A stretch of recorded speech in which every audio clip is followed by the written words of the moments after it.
Hello, everyone, and welcome to the RPGeeks. And you are joining us for episode 4 of Shattered, our Daggerheart mini-series. If you are watching live as they aired, you will notice there's been a little bit of a gap since the first 3 episodes due to various scheduling gremlins going on. And if you're watching on YouTube and you've just finished episode 3 and you're like, guys, don't you remember the thing that you literally just said? No, No, we don't remember. It was so long ago. Remember, okay? We don't. It was months ago that we recorded that, and we're recording 4. We're very We organized. haven't rewatched it, okay? I've rewatched the very end to make sure what happened at the very end. It was into Has the it literally Twitch been ether. 4 months? Yeah. It's actually 4? Like 4 or Something 5 like months? that. Yeah. Time's no, an not 5, not 5. Yeah. I think it was. Well, let me have a look. It's time. Time is an illusion. Yeah, we've Interesting. been chatting. Doubly so. I think it was June, July, because I think I was still working at school. Yeah. I think We've all been chatting just before. Yeah, jumping it was onto July. recording, Yeah, July. Trying to remember stuff. It's about 4.5 months. We all seem better at remembering Really? stuff about each other's characters than our own. So we've been helping each other out. So that's been lovely. One thing that hopefully we all remember is who we are, so we can introduce ourselves. Let's see how our memories go. My name is Shamini. I use she, her pronouns, and I am playing Abbott, who is some sort of giant tortoise You're a person. Galapagos. A Galapa wizard. Galapa, that's it. Galapa wizard. Yes, Galapagos. It's cool. It's cool. Michelle. Hello. I, as far as I remember, am Michelle. My pronouns are she, her, and I am playing Platimandus, who is a ribbit sorcerer. They're just a big frog doing their best. They're a little frog. Little frog. They're a little frog. Big for a frog. Big for a frog, but Yeah. little compared to everyone else. Yeah. Gigantic for a frog, Very much, frankly. Lovely. Jeremy. Hello, my name is Jeremy Cobb, pronouns he, him, and I am playing Reginald Periwinkle, pronouns also he, him. And Lou. Who's a weird robot. Oh, should I? Yeah, I should actually say. So Yeah. the Daggerheart character page actually refers to me as a wild-born funk. It actually Oh. says Does it? funk They've- because they've I'm a matched the words. fungrel and clank. Oh, hybrid. yes. You're bringing the funk. I love it. I have brought Okay, the that funk. does make sense. Reginald is definitely funky. That's definitely the word we would use for Reginald, I'm sure. Play that funky music. Lou. I've just come to check on my character sheet to see what, because I've also have mixed heritage, and mine doesn't give me anything. What a- Oh. But anyway, hi, no I'm ship Lou. name. Yeah. Oh. Hi, I'm Lou. Pronouns they, she, and I am playing the other that is us. Not the name they gave themselves, the name that everybody else has would have given. But they are a fungal giant, and I can only assume the reason why they haven't meshed them together into a fun one is because it'd be like funt. Funt or like Jigril. A gingy? Oh. A gingrel? A gingrel? Gingrel? That's right. Yeah. I feel like the Nice. fung is important. Funt. Font is great. I like Fun font. Like a giant. funt cake. You You can take see a why fun they and put put it in front of Fun. giant, and it becomes fungent. yeah. Oh. Fungent is better, Fungent. to be fair. Fungent works. I like But yes, That's I'm playing a fungent, a seraph, that. but not a very good one, No. as we have found out. Legitimately didn't know that was your class until just now. That's how good the other that is us is. Playing Yeah, Sarah. a seraph is a Daggerheart mysterious. paladin. Obviously, I'm doing very paladin-like things. Yes, Yeah, absolutely. yeah. And Lauren. Hi, I am Folarin Akinmade, pronouns he, him, and I am playing OG Allura, who is a bard of Qatari and human heritage, Qatari being the Daggerheart cat people race. Qatari sounding like Atari every time, and just like yeah. Which brings us to wait, what is it? It's called a special thing in Daggerheart? I've forgotten. We've written Fate Weaver on screen, so I think it's We GM. always- So it'll be Fate Weaver. Fate Weaver for this evening. Emily Bates. Hello, everyone. I'm Emily Bates. My pronouns are she, her. And let's finally finish this story, shall we? We'll try. So, Oh yeah. Okay. our party came together after a freak accident in Hognito. The city was sundered as the movements of the mountain tore the city apart. Reginald was awoken in a body, perhaps not his own, with visions of a boar flashing through his mind.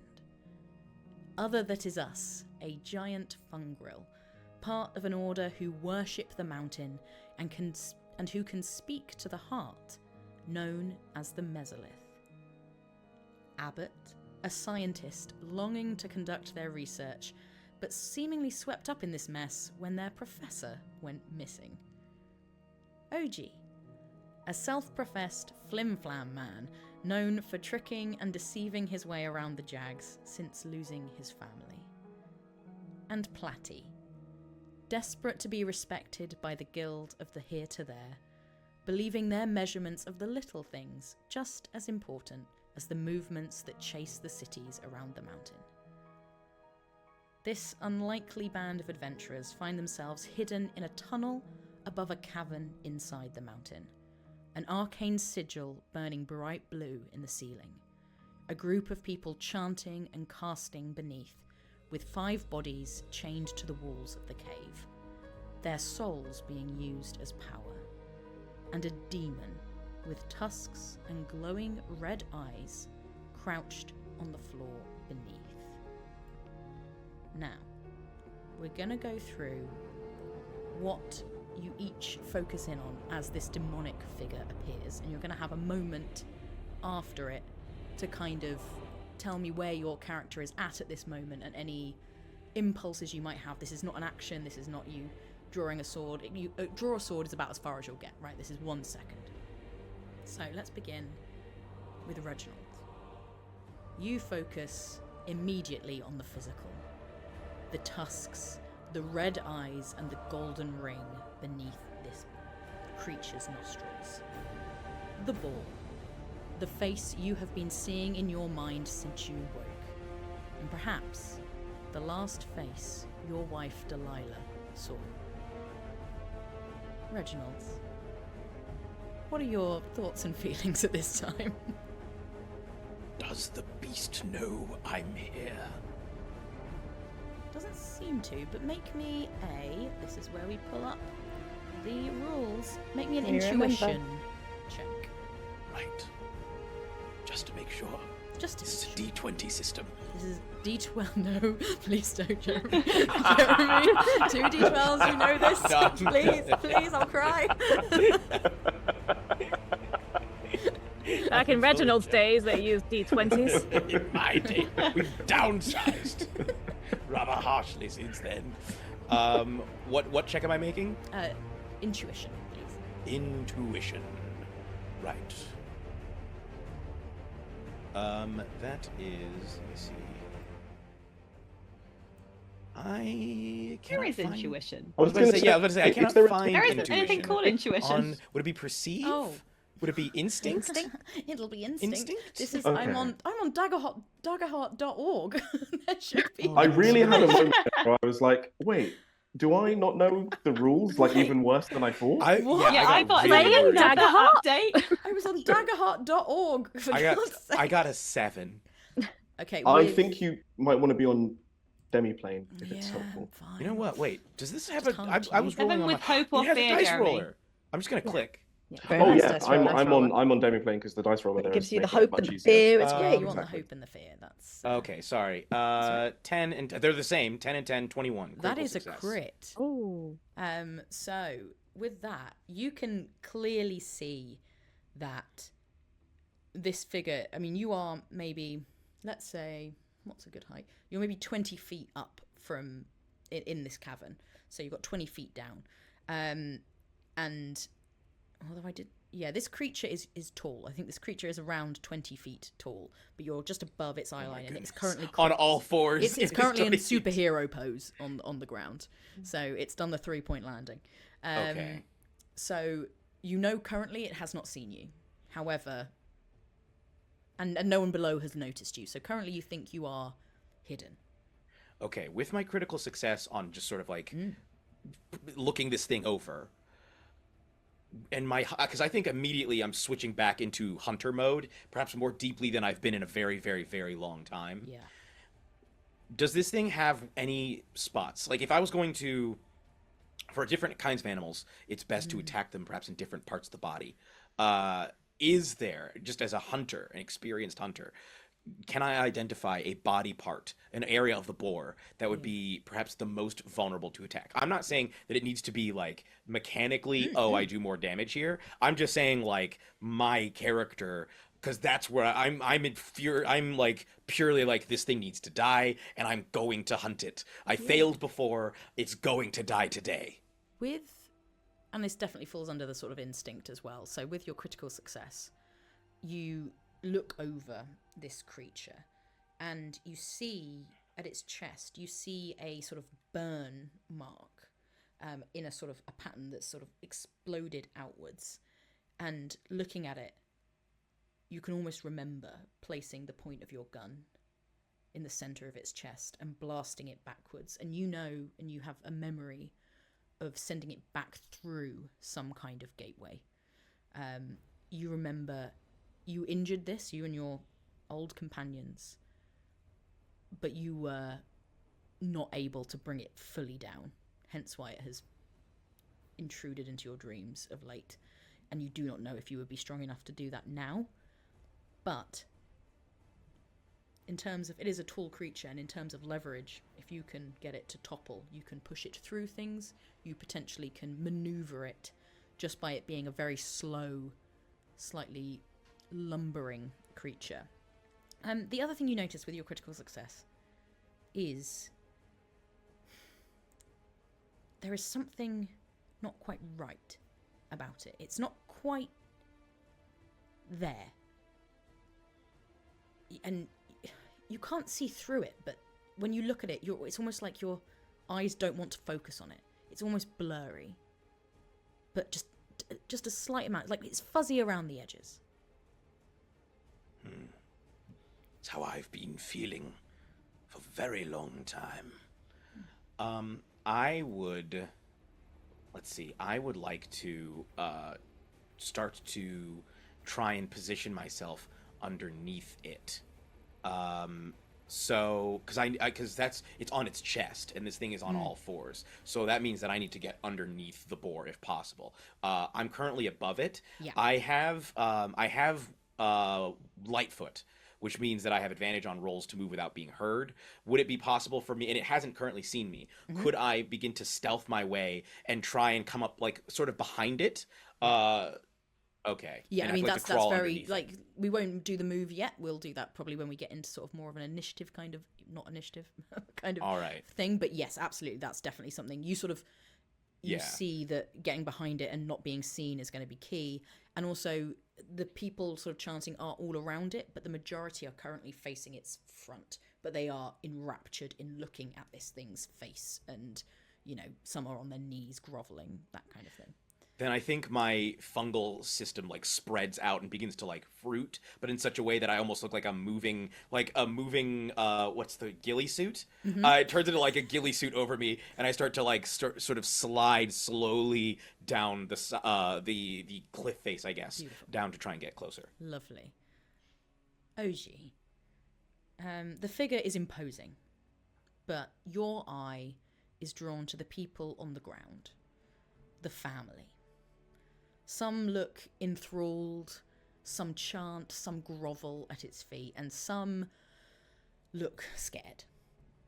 And you hear one loud scream, a loud no, and you watch as someone just cuts their arcane ties that was flowing through one of the people on the wall and up to the sigil. And you just hear, "This wasn't what you promised us!" And you recognize the voice. It sounds similar to your grandmother, but it couldn't be. And you see a female Qatari standing there, stepping back from the throng.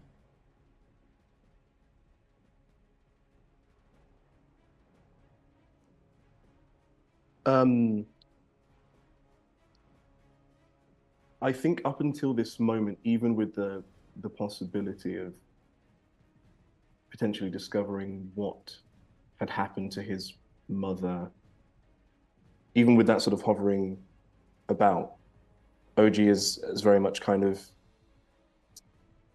he's still been focused on, let's get in there, let's get this money, and we'll kind of see what else happens. You know, it was very much like oh, we might find out where she went and there'll be some closure in that. So the idea that potentially this is her and that she's here and she's alive kind of yields such a sort of explosion of emotions that I think you just see him completely freeze up. I think internally the possibility that she's here and she's alive means that there's also been an opportunity for her to be with him this entire time, so that there is an anger and there's a hope, and there's a confusion, and it's all just incredibly overwhelming. And think I think it's literally as simple as sort of backing up against the wall, looking for something solid to kind of fall back on, and kind of goes somewhat catatonic just in his own head. Yeah. And move on. Platty. You saw this coming. You noticed the little things that no one else did.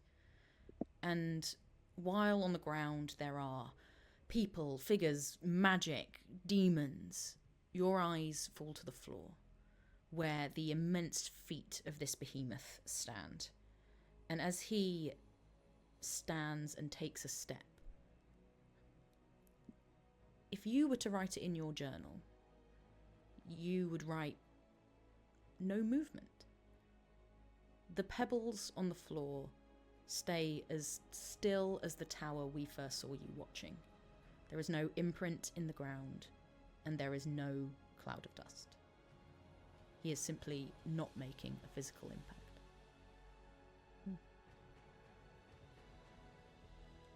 I think Patty just sees this and just mutters, "It's here, but it's not here."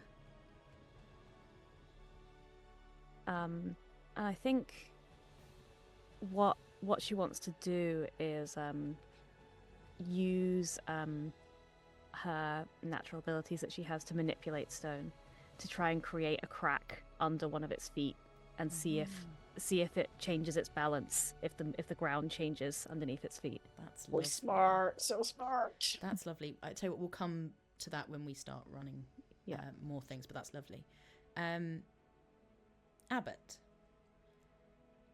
you are drawn to the powerful magic that these people are wielding, and they are holding the sections of rock together, but they are channeling it through the people chained to the wall and through the roots of the trees that are coming through from above. And you look, and these people on the wall look weak, and the roots are beginning to shrivel. And you look down at the people casting these spells. There's three people who are sort of still holding up this arcane force. There was another. She has since stepped back. And as you cast your eye to the man you think you recognized before, you hear what he is saying as he shouts to the others, and in particular the woman who stepped back. The mountain offered you nothing but pain and suffering. It controlled your life, moving you around to its whims. It is no god. But he can bring us the true rulers of the Kinnikos and Jags. Stand back in your position. And this is Alexander Bishop. That's him. That's him. Abbott has many theories, which need some sort of experiment in order to determine which of them may be correct. But I'm aware that I'm not very good with the god stuff, right? I'm trying to figure out who's a god, who's not a god. You know, how do you get in touch with God? You know, this is the kind of journey that Abbott's been on. Is the boar a god? Can I look at it, I have something about the magical nature, rolling. Oh no, that's recollection actually. No, that's recollection. No, never mind. Well, what does it say? Does it look? It says that I've gained priceless knowledge through great study, advantage on knowledge rolls to recall information. If this roll is about the magical nature of a creature or enchantment, I can gain a hope, even on a roll with a fear. When you roll with a fear, oh, I see. Okay, so it's not something you'd use to gain knowledge. It's something that if you roll. No, it's to. I have the knowledge, but nonetheless, what's going on with this boar? Like maybe it's a god. Maybe I don't know. Maybe I'm being open-minded. Maybe he's got a good, sensible. It doesn't look great, but yeah, I just don't want to leap to judgment because he's very smart. He's a very intelligent man. Make me a knowledge roll. Okay, I can do that. I know how to do that. Right. Oh, Folarin, if you're talking, we can. Lara, you're muted. Good. Really sorry. Can I also just clarify? The boar is anthropomorphized. It's like fully bipedal and it has like hands and stuff. This is a demonic, human-like figure with a boar face. Boar's head. Yeah. Sort of Minotaur-esque vibe. Oh right. Okay. Great. Okay. But we're all big. Yeah. I rolled 21 with hope. 21 with hope. That's Damn. incredibly high. Yeah. Okay. You remember how last time you were rolling real bad and I didn't have to give you anything? Okay, right, cool. Vaguely. You have studied a lot, and you've studied creatures and the natural world a lot. You haven't looked into gods very much. No, very confusing. But this is unlike any god you've ever seen. This is a creature. It has elements of a boar. It has elements of a human. This is clearly demonic in some way. There is clearly some power in this thing, but you don't believe it's a god. And when you think about what you heard He didn't Alexander imply say, it was a god. Yeah. he was just very against the mountain being a god, but he was saying he could bring the other real gods, yeah. rulers, and didn't even say god. Didn't say god. Huh. Okay, I think that's my turn, but I'm definitely sort of moving over to where I saw sort of Reginald bloop down. Bloop, yeah. Like, yeah. Nice. Other That Is Us. You watch this demon step through, and almost instantly, your vision goes dark, and you feel a heavy weight on your back, and a voice that is oh so familiar to you enters your mind. Do not let my sacrifice be in vain. Time passes, even mountains must erode. The jags had their time and were sundered. They must remain that way or they will return.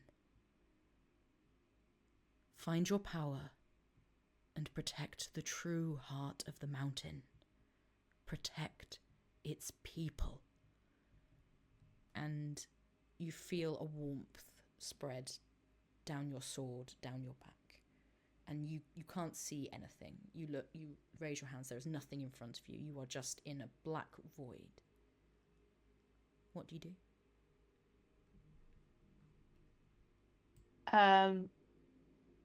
So I can't see anybody else. I'm just in a void. Okay. But I can feel a warmth. Okay.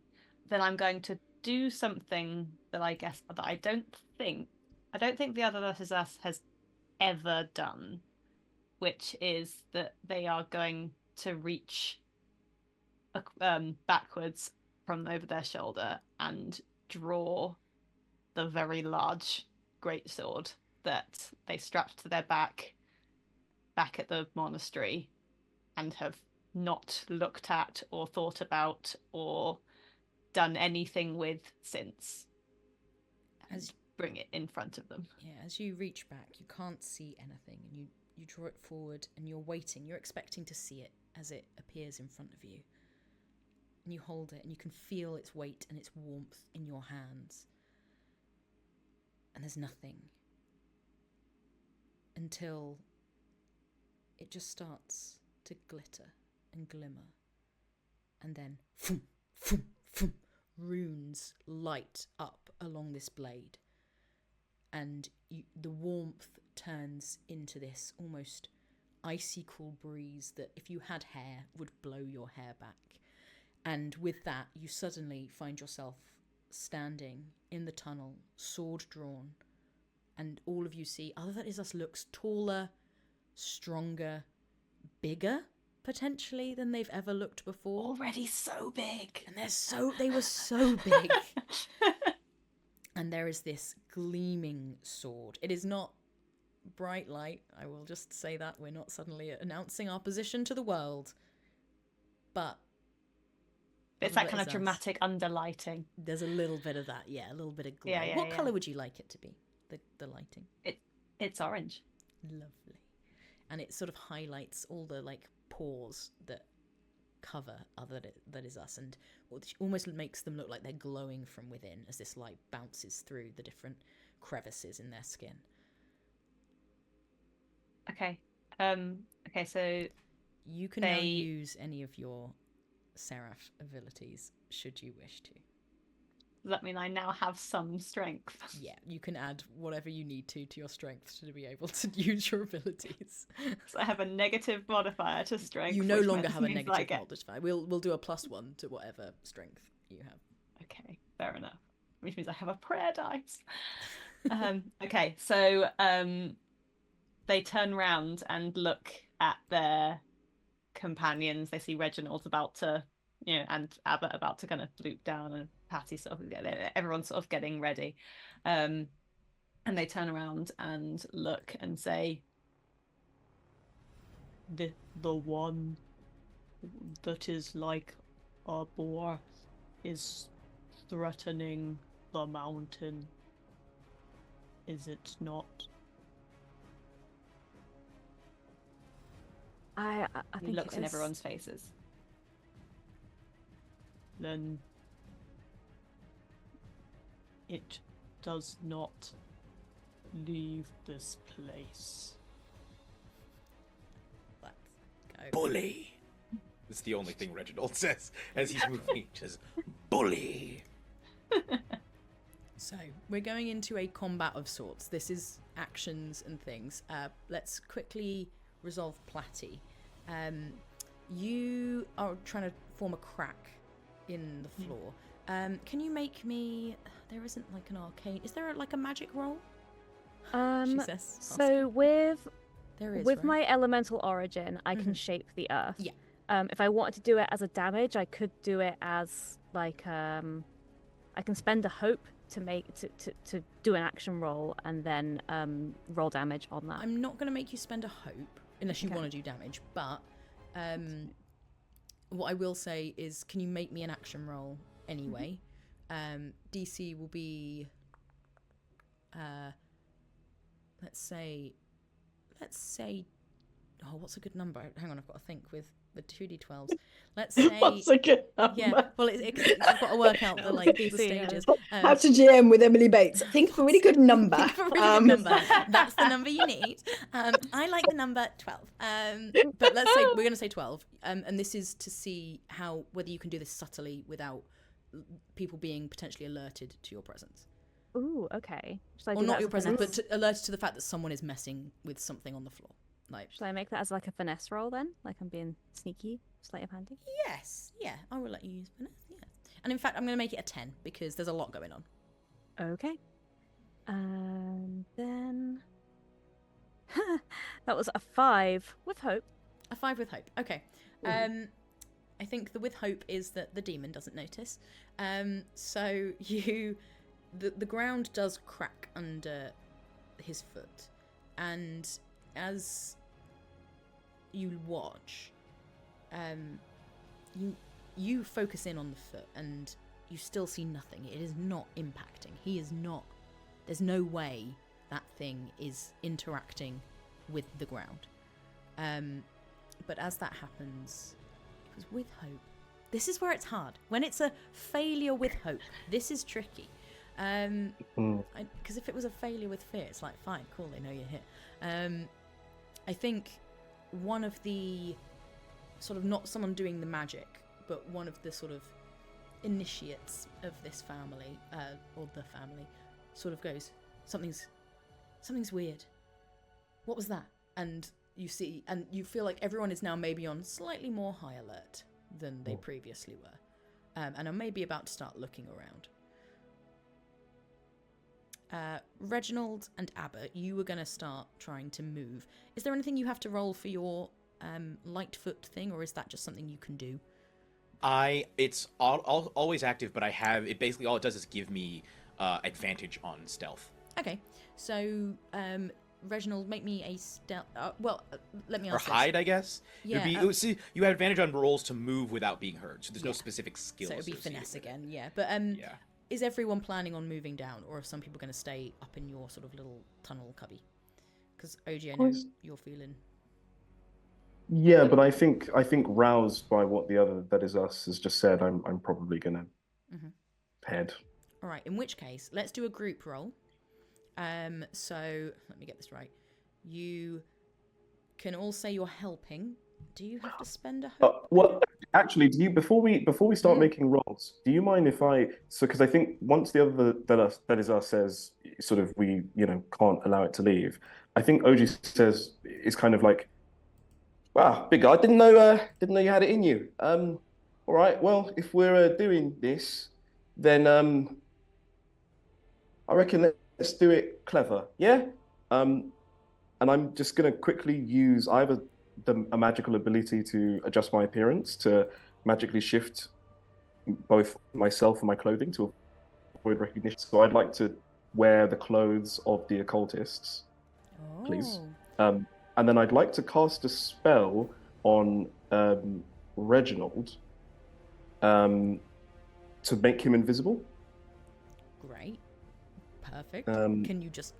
What does it say?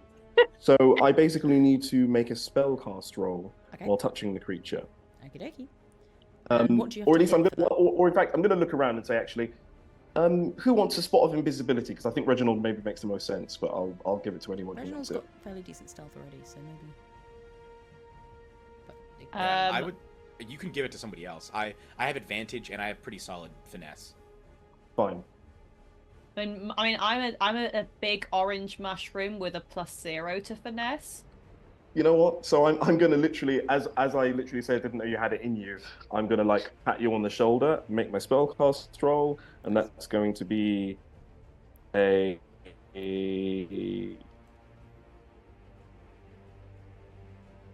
excellent. That's a 14 with hope. what is the number you have to hit? I don't know. 10. Is that 10? Sorry, okay, yeah, good. yeah. Is that good? Just like 14? Yeah. Is that a good okay, number? So gain a hope, and also Platy, you would have gained a hope from succeeding with hope earlier. Or did you succeed with fear? No, you succeeded with... You failed with... Failed with hope. Yes, good. Rules. Just so that you know, the other that is us, you now have... you basically can make 3 actions until the invisibility wears off. Okay. If that makes sense. Thank you very That's much. nice. Yeah. Oh, I like that. I was yeah. slightly concerned about how I was going to be like Can't do an anything. 8 Yeah. foot tall yeah. orange mushroom giant that was going to get down there. So that's good. This is good.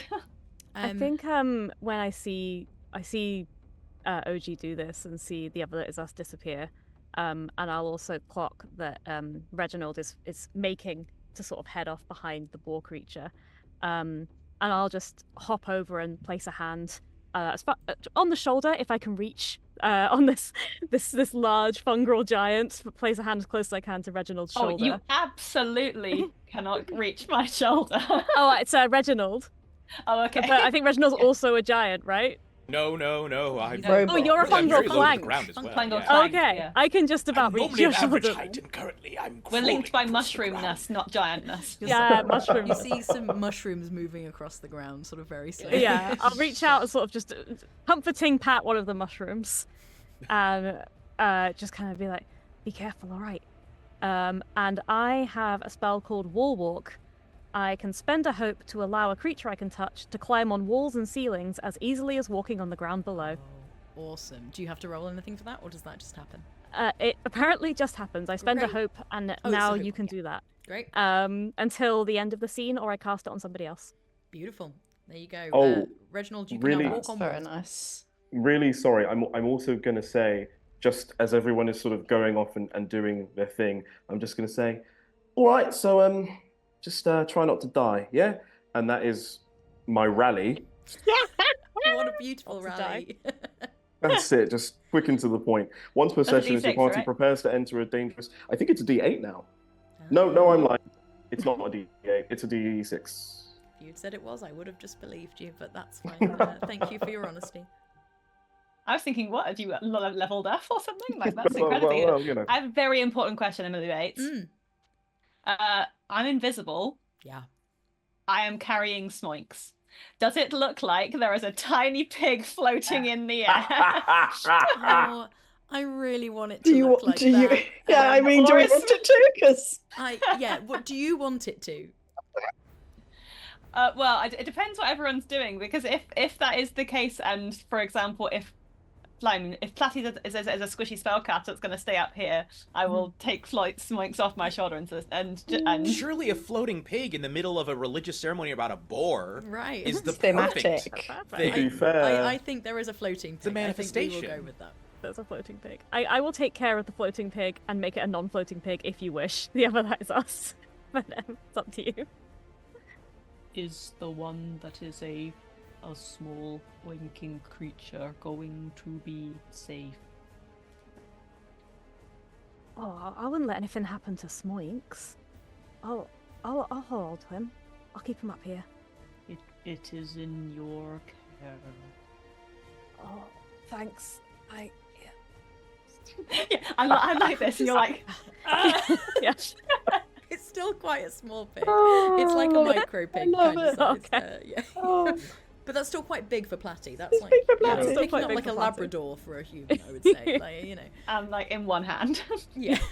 Right, I'll just put you there, and we'll keep an eye, and me and Smokes will help you from up here, won't we, Smokes? The pig. Be good. Beautiful. Okay. Are you all? So who's moving down? Who is not? I am moving down. That's Okay. mine. Is anyone not? Yes. I think it's just me Just staying up Platty. top. Okay. In which case, we'll do the group roll. The Who's- face of a wizard that's is- regretting their choices already. Who would say they are taking the lead on maybe sneaking? I think I started maybe not- first. Well, that's the thing, but I think I would stride ahead because my goal is to not be with them because I've disguised myself as the cultists. So I'm sort of trying to yes. just go on ahead, if that makes Oh, sense. also, I wanted to talk about this. The cultists aren't wearing sort of robes as such. Oh. What? What are they wearing? They are. I thought they were. Cultists, then. Are they nude? They are they are cultists, but they are They're fully wearing nude. like normal Clown clothes. They costumes. are all very like dark greens, dark browns. So you can have definitely Fine. like blended in. Done the with colour their scheme. Vibe. Yes, okay. Yeah, but it's more of a colour was scheme. hoping They're they not were like nude. they're not full cultists. They haven't got robes. Only Aw. cults have robes. They haven't They're not had a time cult. to commission Oh, it's matching not a outfits. cult. They're a right. family. This They're isn't Definitely a not cult. a This is cult. exactly- Yeah. Hashtag not a This cult. is just an Hashtag not a organization cult. where you can come in and make Yeah. some money and then potentially be your own boss. And then if you bring some more people in, you know, then you get a bit of commission. And like, And who they'll be under doesn't you, but want it's not a that? pyramid It's scheme. not a pyramid Don't worry. scheme. No, Yeah, it's those are really All multi-level businesses are shaped like a marketing. pyramid. It's true. Okay. It is So, actually true. All business It models. is actually Yeah, true. yeah, They yeah, are yeah, all- yeah, yeah, yeah. It's cool. capitalism. They are. Right. They're not actually all about money. You don't know what they're about. Talk to them. But I anyway. will say, because it said appearance as well as clothing, I'm looking very particularly unlike OG Atari. because I don't want anyone to. Yeah, so very very much like straight up human and like different features. So someone who might recognize OG shit. would not necessarily recognize me. Mm-hmm. Got you. Okay. The other that is us sees Reginald and OG sort of start to climb down and holds out a hand to Abbott to help them down, which Abbott completely ignores because they are invisible. That would have been really useful. I'm not climbing is not my strong suit, so that would have Okay. been great. Tell me how damn. you're going down, and I will decide what we do for rolls and things. With difficulty, I'm a freaking tortoise. Just clatter, clatter, clatter. Is everyone going individually, or is anyone trying to help? Oh, did you say we could all sort of help each other? I will try and help Abbott. So- He just can't see me doing it. So we can do a group action roll, which is if you're all taking a sort of similar-ish action together, which I will allow to be getting down the side of the thing. We will generalize it. You can all make an action roll, but whoever is the leader will gain a +1 for every action roll that succeeds and -1 for every one that fails. So for example, if Reginald was going to take the lead of kind of guiding everyone, he could make a finesse roll for sort of stealthy down. But if Abbott wants to make a strength roll for climbing, that's also fine. So But then if you succeed that, then Reginald will get a +1 to his roll. Whereas, but that's and I roll with advantage as well, so it might be best to just have me do it. It makes sense. Yep. I like the idea that the other that is us is helping invisibly. So Abbott doesn't know, but then Abbott's like, "Whoa!" And then just like something Just Yeah, like just put the them, finger they're like, out and you just find "Oh." yourself just against the seems rock fine. face. Easier than it looks, this climbing thing. All right, so everyone bar Reginald, who is going down, roll whatever you want to roll, and let me know what you get, and what you're using and how you're moving. And you can use any of the traits as long as you can make an argument for it. So if you want to say you're using knowledge because of some reason, as long as you find a reason for it, that's absolutely fine. As long as you're kind of helping the group with that. It's a group action. I got a 22 with fear. Already, without adding anything from anyone else. This is good. This is good. No. I was going to go with instinct because I'm sort of focusing on what everybody else is doing, but I didn't roll very well. Okay. That's a 9 with hope. Okay, so take your hope. That'll be a -1 to your 22. So we're down to 21. I'm rolling great. I rolled 20 with hope. On what? What are you doing? Oh, I rolled finesse. It's all the same numbers, but I did roll finesse because I was like climbing. I don't know, trying to rib on with my With your big tortoise hands. yeah. You know, you've got a shell, and you're used to being around rocks, and it's fine. You kind of know how to. Oh, actually, no, you're not. You're new to the mountain. Either way, you've got a shell. As you kind of hit your side, you're able to like bounce off things, and yeah, Got a big you're fine. invisible hand keeping him negates, onto other the... that is us. OG, are you going with them as part of this? Kind of, but slightly ahead. Yeah. Just trying to make it appear as if I'm just a casual cultist. Okay, can you make me a present? Exactly where I'm supposed to be. Presents.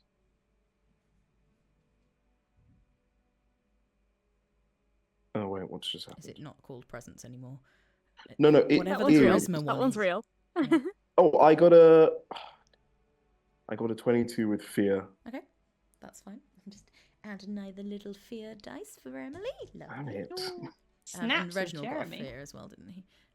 True, I did. But that's fine. That is a massive success from Reginald's end. So even with successes and minuses and all of that, you're absolutely fine. So you do all make it down. Did anyone fail with fear? No one failed with fear, did they? Okay. So you make it down to the base, and so far, the three of you, other that is us, is invisible. Sorry, I just saw Nightbot's foot appear. Ava has surprisingly nimbly got down the side of this wall, and Reginald, are you kind of like, you can walk on the wall now? So are you slithering down? How are you maneuvering yourself? Yeah, I think what would have been like an army crawl is now a bit more of like a slither effect, as like the fungi just slide over the stone, and so I think I'm just sliding down. Literally, it looks like a carpet. With a little round with the little round hat that I wear, not little round, it's wide brimmed, slithering down the side of this, and around behind the cultists. And as I'm moving, I think I'm preparing. I think I'm taking out the blunderbuss and lining up the shot. I'm hoping to get underneath the boar before it stands up. But if I can't, then I'll change my approach. I think you're not going to quite get fully underneath it. It is rising. It's kind of probably already at like 15 feet up, and also the cultists are kind of around it. So you'd have to come. All right. You'd have to go in front of the cultists to get underneath it. And would I be able just sort of to slither my way among the cultists, since they kind of are like, since they're enraptured looking up, for me to just I'm gonna make a check to see if they notice all these people, because if you're getting that close, but I think no, okay, you're fine. They're shit. Okay, I'm gonna talk in Reginald's voice. I'm gonna tell you, GM rather, my plan is to slither through the cultists directly between the feet, the horrifying hooves of this beast. Come up underneath it, and if it has straightened up, I will be on my back, blunderbuss aimed directly at the spot on its chest, and then I will deliver a quippy line before blasting it into oblivion. Beautiful. Thank you. I appreciate that, and I appreciate it very much being in Reginald's voice. You're welcome. Let's... Oji, where are you going? Because I feel like this is sort of all as one, and then we'll... Yeah, I think my goal is to go first to the people who are chained up to see if I can set them free. That's a lot of eyes on not necessarily. I suppose there's not actually, but there are people currently connected to them through this sort of arcane. That's the thing. Yes, right, because I did assume that they would be connected, but I assume that people would be slightly distracted. Mm-hmm. So if I need to make a diversion, I can also do that. But I think I'm basically going to look for not Amanda, Arabella. Mm-hmm. Medvis, because old habits die hard. And we'll try to go to her first, and then just sort of take it all in, see if it looks like the kind of thing that I could free her from quickly. And if I can, then maybe like wait for there to be an opportune moment and then go for it. All right. I think in terms of timing, I expect actually, as you are moving round to the side, Reginald, you are there. You are in position. Feel free to take your shot. Then I'm going to point my blunderbuss lying on my back directly at this thing, and I'm going to, not alerting it to my presence, but I'm going to whisper under my breath, Delilah, this is for you. I cast this monster into whatever hole it crawled from. And then I'm gonna pull the trigger, and I would like to use which one is it? I would like to, let me see. Yeah, I would like to use my ranger's focus. Mm-hmm. I think I can use more than one thing at a time, but I'd like to basically spend a hope, make an attack, and on a success, I temporarily make the target my ranger's focus, along with doing damage from the attack, and until my focus ends or I make a different creature my focus, I know precisely what direction the boar is in. All damage rolls I make against them also deal a stress, and then when I miss, I can basically end this focus to re-roll my duality dice. So I'm gonna should I make an attack roll? Yes, make me an attack roll and let me know. Okay. So I'm going to spend hope, and then I also would like to use a stress as I'm doing this, if I hit, to add Apex Predator. But first, let me see. Where's the attack roll button? Oh wait, short bow. Right, here we go. I got it. Here we go. Wait, no, that's a damage roll. I was going to say, you want to be rolling your duality dice again, I believe. Yeah. Here we go. Do I roll with any benefits because of I think you should have an attack modifier and things. It's also because I was unseen. Oh, I see. You can roll it with an advantage. You can have a d6. Okay, then let me just roll a d6. Because currently that is an 11, I believe. Mm-hmm. Let me add a d6. to that. I don't know if they stack, but you also have a Oh, rally sorry, die that's a that you 6. might be able to use as well. Oh, I rolled a 6 on it, so that puts that up to a 17 on Okay. the attack roll. You aim directly at this scar across this thing's chest, and as you fire, what is it? Arcane that comes out of your blunderbuss, or is it like is it a bullet? Is it a fire? Yeah, I think it's just a very powerful bullet. Cool. And you watch as it perfectly hits the target and goes straight through with no impact, and it crashes into a wall behind, charring a root on the cave wall.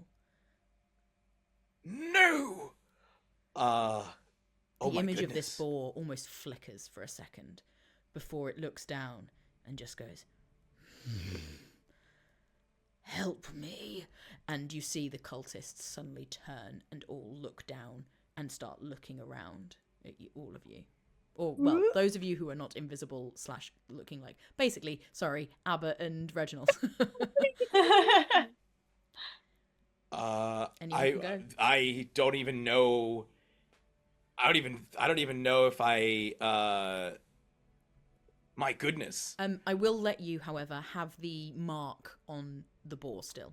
You can still use that. Yeah, effect. I'm speechless. I think I'm speechless. This was like the moment of when I saw it go through. I thought, my heart soared, and then it was like, oh, and now it's talking, and now I literally don't know I freeze up. Just. And you feel something tangible has attached to it, but it's just not. There was no. Your bullet didn't do anything. Like, it just went straight through. That's not right. That doesn't make sense. All right. Is that? I think that's it for me, right? Well, On you my can go turn? again if you want, but I think if other people are going to jump in, then please. Yeah, think, if somebody else wants to, then go ahead. Go ahead, Blue. I was just going to say, by your ear, Reginald, you suddenly hear, "I have been like an invisible shadow to you, the one who is mechanical. Your attack did nothing, and now I do not know what I should do. I have a big sword." Lou, I am just finding the skirts for your sword, by the way, so I will get it to you. You. If you're saying that to me, the other that is us. Oh yeah, I have walked behind you invisibly for your entire journey, thinking that as soon as you did it, I would join in and we would have a jolly thing. And now I'm like, I'll whisper, "Is your sword magical? Perhaps magic might slay the beast." I am unsure. It was a gift from the mountain. Then strike hard and strike true. Strike straight to the heart of the beast. Slay the demon, the other that is us. Slay it. I shall try, and I'm going to, and up, directly up in the same. Now. Oh, thank you. Gonna look. I guess I don't know if I want to aim for the exact same spot as Reginald or It's for. very high up. That exact same spot. That is almost like 16 feet. Oh, in the yeah. air. So even for Yeah. you, that's high up. Okay, then I will just try and strike at, give it a swipe to the thigh or whatever. You could get to its thigh for sure. Yeah. Yeah, I'm like, you said I got bigger. I'm like 9 foot now. Okay, so I have to do a normal Daggerheart roll, right? Yeah, normal duality dice roll, please. Yeah. Okay. And then you. Oh God, I need new duality dice. So that is 6 on the dice. So you add your strength, which we've said will now be a +1. So that's 7. So that's 7 with hope. With hope. Okay, so take your. You hope. also have a rally die. Oh, that's probably important. Let's do that. Oh, and I also actually, because this seems quite well, I don't know how important it's going to seem because it might not do anything because of, what happened to Reginald. Might be intangible. It might be intangible, but I can also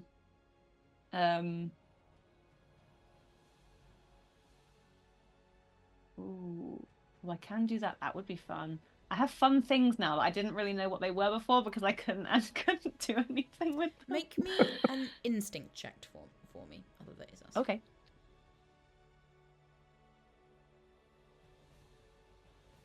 That is a 12 with fear. Okay.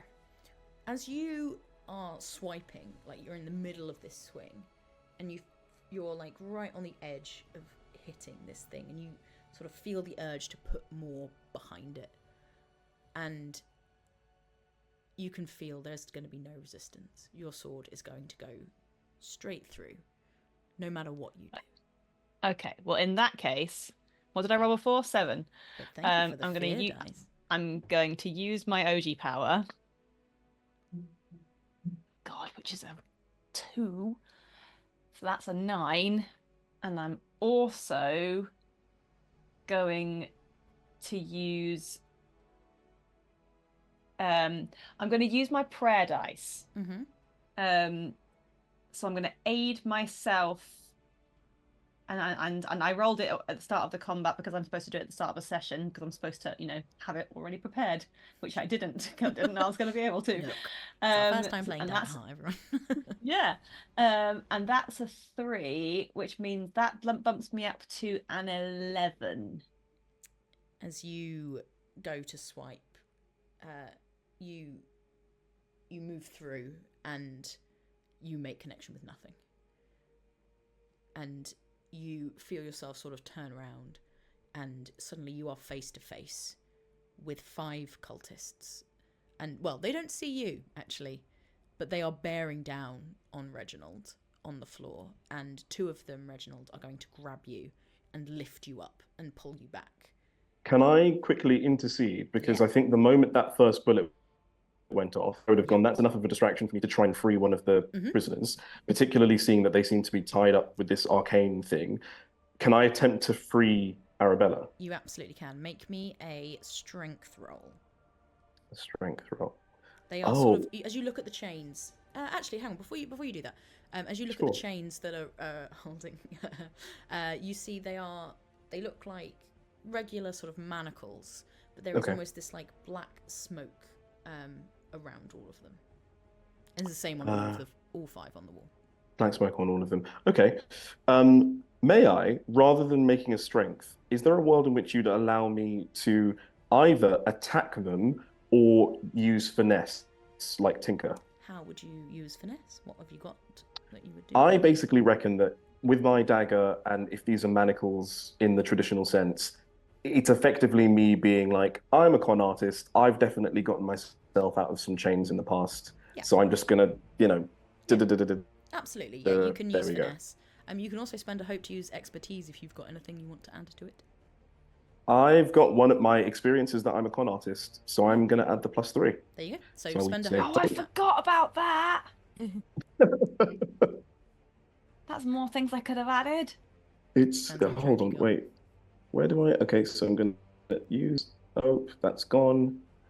And then I'm going to roll on finesse. Where are we? Roll. Bloody hell, where are we? That is, oh my gosh, why do you keep doing this to me? That is a 22 with fear.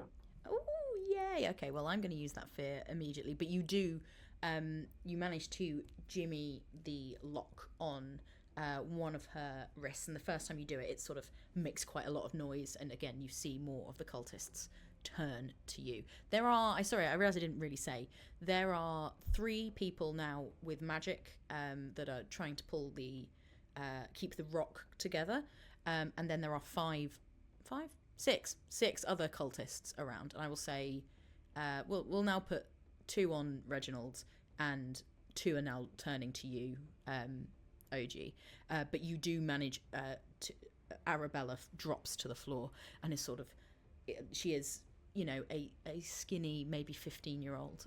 She's got this sort of like long red hair, and she looks gaunt and drained, and she is just sort of curled on the floor, just sort of with deep breaths. She's alive, but she looks. I think she's holding. As soon as she sort of drops, And well, to be honest, even as I'm sort of going and I'm freeing her, I'm sort of saying, "Now, I want you to please relax. I am the sort of cavalry, as it were. My name is Oji. I would appreciate it if you remember that name for the purposes of me reclaiming the reward. But I'm not here just because I want the money. I'm here because I care about your well-being." And then as she drops, I'm like, I try and stand her up, and I just go, "Gonna need you to run up that way. One of my colleagues will be looking after you. I can't leave without Fiali. I will get Fiali, but you just run along. Go on." And she sort of stumbles, like she is terrified. She is stumbling away, but she is sort of, you see, she's tripping, she's falling. She is not being quiet about this. Okay, okay, that's not what I would have wanted. That's fine. I will basically go and try and go to the next one, but I don't want to take another turn until someone else does. So just imagine that that's what I'm going to do next. As she drops, I'll say for the purposes of this, the reason you were so easily able to get to her is she was connected by the woman you suspect might be your mother. She was the one that she was sort of throwing magic through, and so there was no attachment to any mage with Arabella. The other four, two have arcane coming from Alexander Bishop, and then there are another two mages who are on one each. And we'll so without needing to roll, it seems as though there is magic that is basically like I can perceive that the magic is like chaining the people up, and that potentially if we attack the cultists, it might make it easier to free those people. There is a semblance of magic to the chains, but they are also physical. However, you get the sense that maybe if you were to do a physical thing, it might be slightly harder than if you had a spell that would be able to release them. But the magic that is sort of connecting to them is not to do with the chains. That is the mages using the essence of these people in order to conduct huge magic. They are drawing power from them in order to be able to form the mountain again. With you. Platty is watching all that's been going on, and I think that they are concerned to see Reginald be caught by cultists, but knows there's an invisible giant with a big sword somewhere nearby. So instead turns their attention to the people who are doing the magic, the cultists doing the magic. Platty saw the professor, who I don't know if Platty knows they're a professor, but the leader-looking sort of guy yelling at one of them, "Get back in your place," when she moved. So this seems important. Platty would love to use their little earth manipulating skill to make the ground directly underneath one of the cultists doing magic just spike up so they fall off of their spot. Oh, beautiful. I'm going to need the action roll for that one. Yep. So I spend a hope and I can add +2 to the roll. Okay. Could I do something that might help, or at least might sort of fit in with what you're doing? I don't know if it would mechanically help, but I think if there's enough of a sort of, if I've got down there and like things are happening, they're looking around, they're grabbing people, I would like to go just like, I'm not very stealthy anyway, and be somewhat distracting. I'm gonna go full like person you were trying to avoid at a conference on Professor Bishop, and I'm just gonna be like, Professor Bishop, look, beautiful. You seem to be busy, but I've been trying to get a meeting with you for some time now. Augustine. Yes. What are you doing here? And he's just like pushing magic into these people. And then the point where I will say, can you just make me a presence roll for that? I'm gonna say you're not targeting. Are you targeting Bishop or are you targeting one of the other ones? I wanted to find out which one had the other teenage girl kind of that they seem to be draining. Yeah, there is just another one. There is a sort of a woman in sort of it's a very flowy dress. She looks a bit fancy, but she's. I'll be going for them just because I guess save the kids first. Yeah, we like that. Okay, make you the magic roll. I will say, yeah, make me your presence roll, and we'll see if it's good enough for the others to sort of also notice. Bishop absolutely notices. It's whether the other two care at this point, because they got a job to do. Yeah, shit's going down. I got a 10 with fear for the presence roll. Yeah, I'm going to say the other two aren't paying attention to you at all. They've got a job to do, so then you're not going to give any help to Okay. Platty on this. But Platty, make your So I'm going to do this as an action roll. Does finesse make sense? One of the things under finesse is control. Oh, yeah, I think controlling so. the ground. Is that? Yeah. Okay. I get +2, and I'm going to use to do the rally die. Is that an advantage? You get a D6. I think D6. with the rally as well, you can decide to use it. So I think you can roll Afterwards, and yeah. then Oh, decide whether okay. you want to I'll reuse do it. that then. So I'll roll it first. Ooh, that is a 16, but it's with fear. I will tell you that succeeds. I don't think Yeah, it's I worth won't use the keeping that rally from die you. then.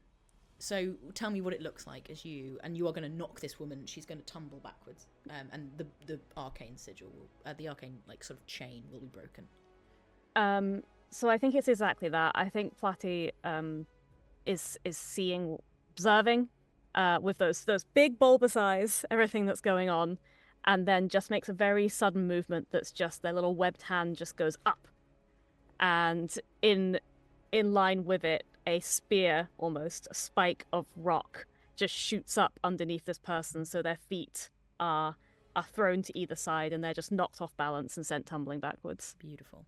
Yeah, they are. The chain is fully broken, and you watch and you see some stones start to shift above, and a few sort of tumble from a root that sort of dislodges slightly, and just a little bit of the circle doesn't look quite as put together as perhaps it once was.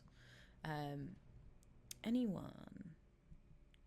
If you don't say anything, I'm gonna go. Lovely. Okay. I in would that take- case, I mean, sorry, that was your chance. Words. So Bates, I'm you're going such a to great GM. I've got all these fear tokens. That was a quick beat. I am going, and my turn.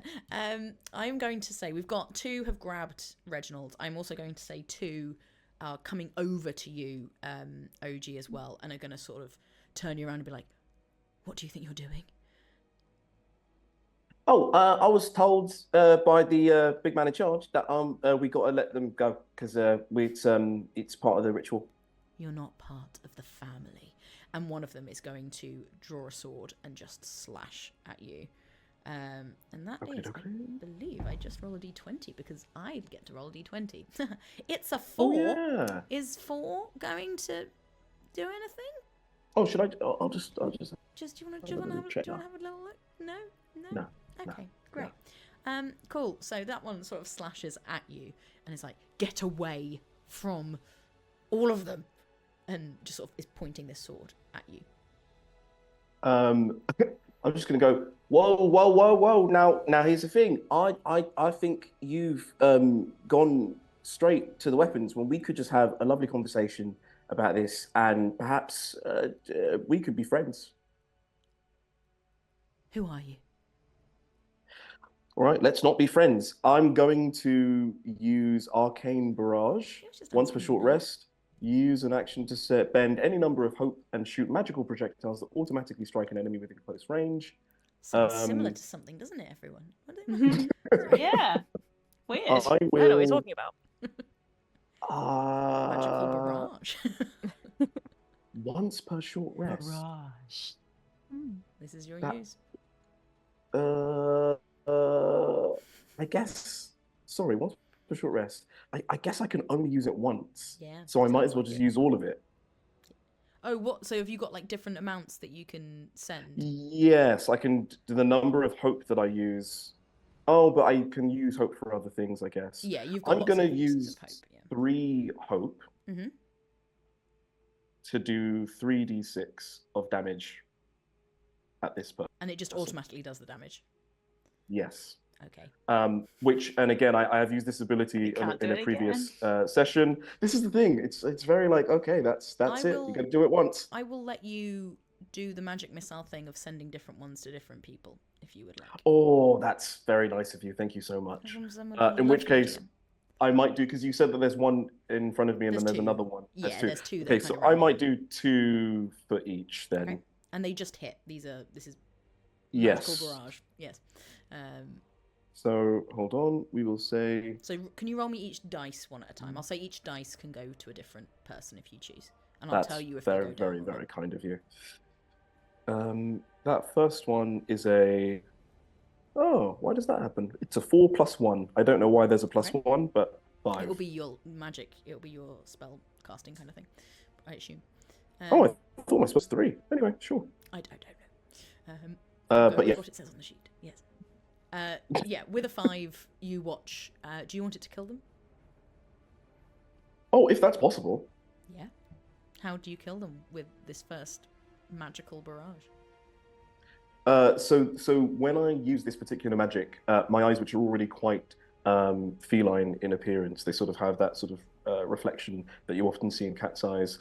It takes on a sort of a more aggressive feline appearance. You almost look into it and you can sort of see this, just this sort of prey animal almost takes over in my face.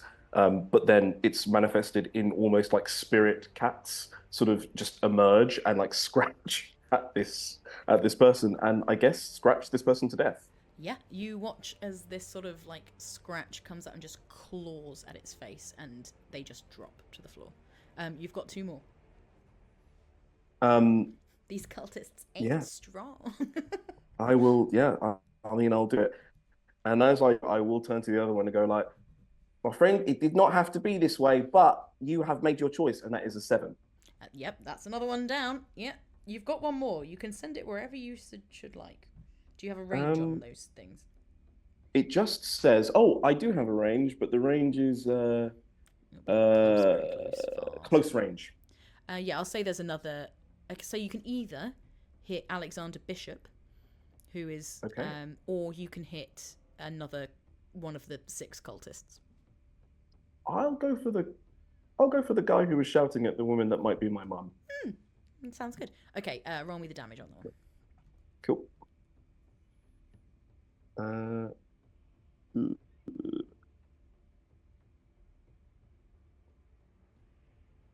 that is a 4. Okay. I will also say, because at one point I said 3 and then another point I said 4. Are we going to be a stickler for which one I said? Of how 2? many I'm rolling? Because basically, because I'm conscious that That's because your I can only. fourth. Oh, was that my 4th? What was your third? Then great, You done. did 3, didn't you? I don't know. Oh, I don't know. I've lost track. I don't know. Or did you do 2 on one of them? No, I only did 1. Oh, you've only done 2 So because I you've think taken that's down 3. 2 cultists. So yeah, this sorry, is... I thought you didn't. I thought you did 2 on one of them. So Yeah, Oh, this no, is, no, this no. is number 4. Number 3. But I think you said you only had 3 on your home. Well, no, I basically wasn't sure if I was going to do 3 or 4. Oh, I see. You can do... I will let you do 3 or 4. It's up to you. But you have to do it now before I tell you what happens with them. Yes, I will do 4. Do 1 more. One on Alex? And that will be the end of. Yes, on Alex. Okay, roll the dice. Roll the damage. You watch as the first one sort of claws his back and he just sort of goes, oh, as he's looking at, also looking at Abbott, who has just appeared, suddenly demanding a meeting.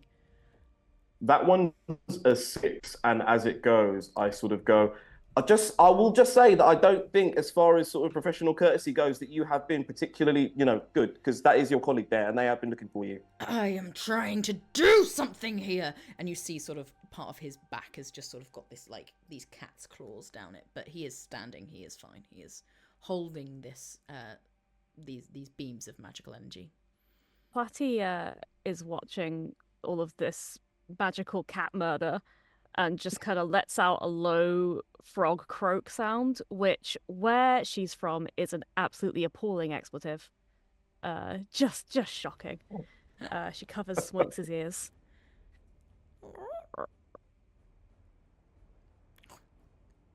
She is gonna. Someone else want to take a turn before I do something else, actually? Do you? I'm happy for you to do your thing I want to first. take a turn before Jeremy. But Okay, I'll wait until after but you you can go, go for no yours. matter what. Okay. Because OG's like focusing on the professor type. I think Platty's gonna take this opportunity to continue making this guy have a very bad day. I'm gonna cast minor illusion. I can create, on a success, I can create a visual illusion with no larger than myself that's convincing to anyone in far range or further. Okay. So what I want to do is, This if is he far range from that person.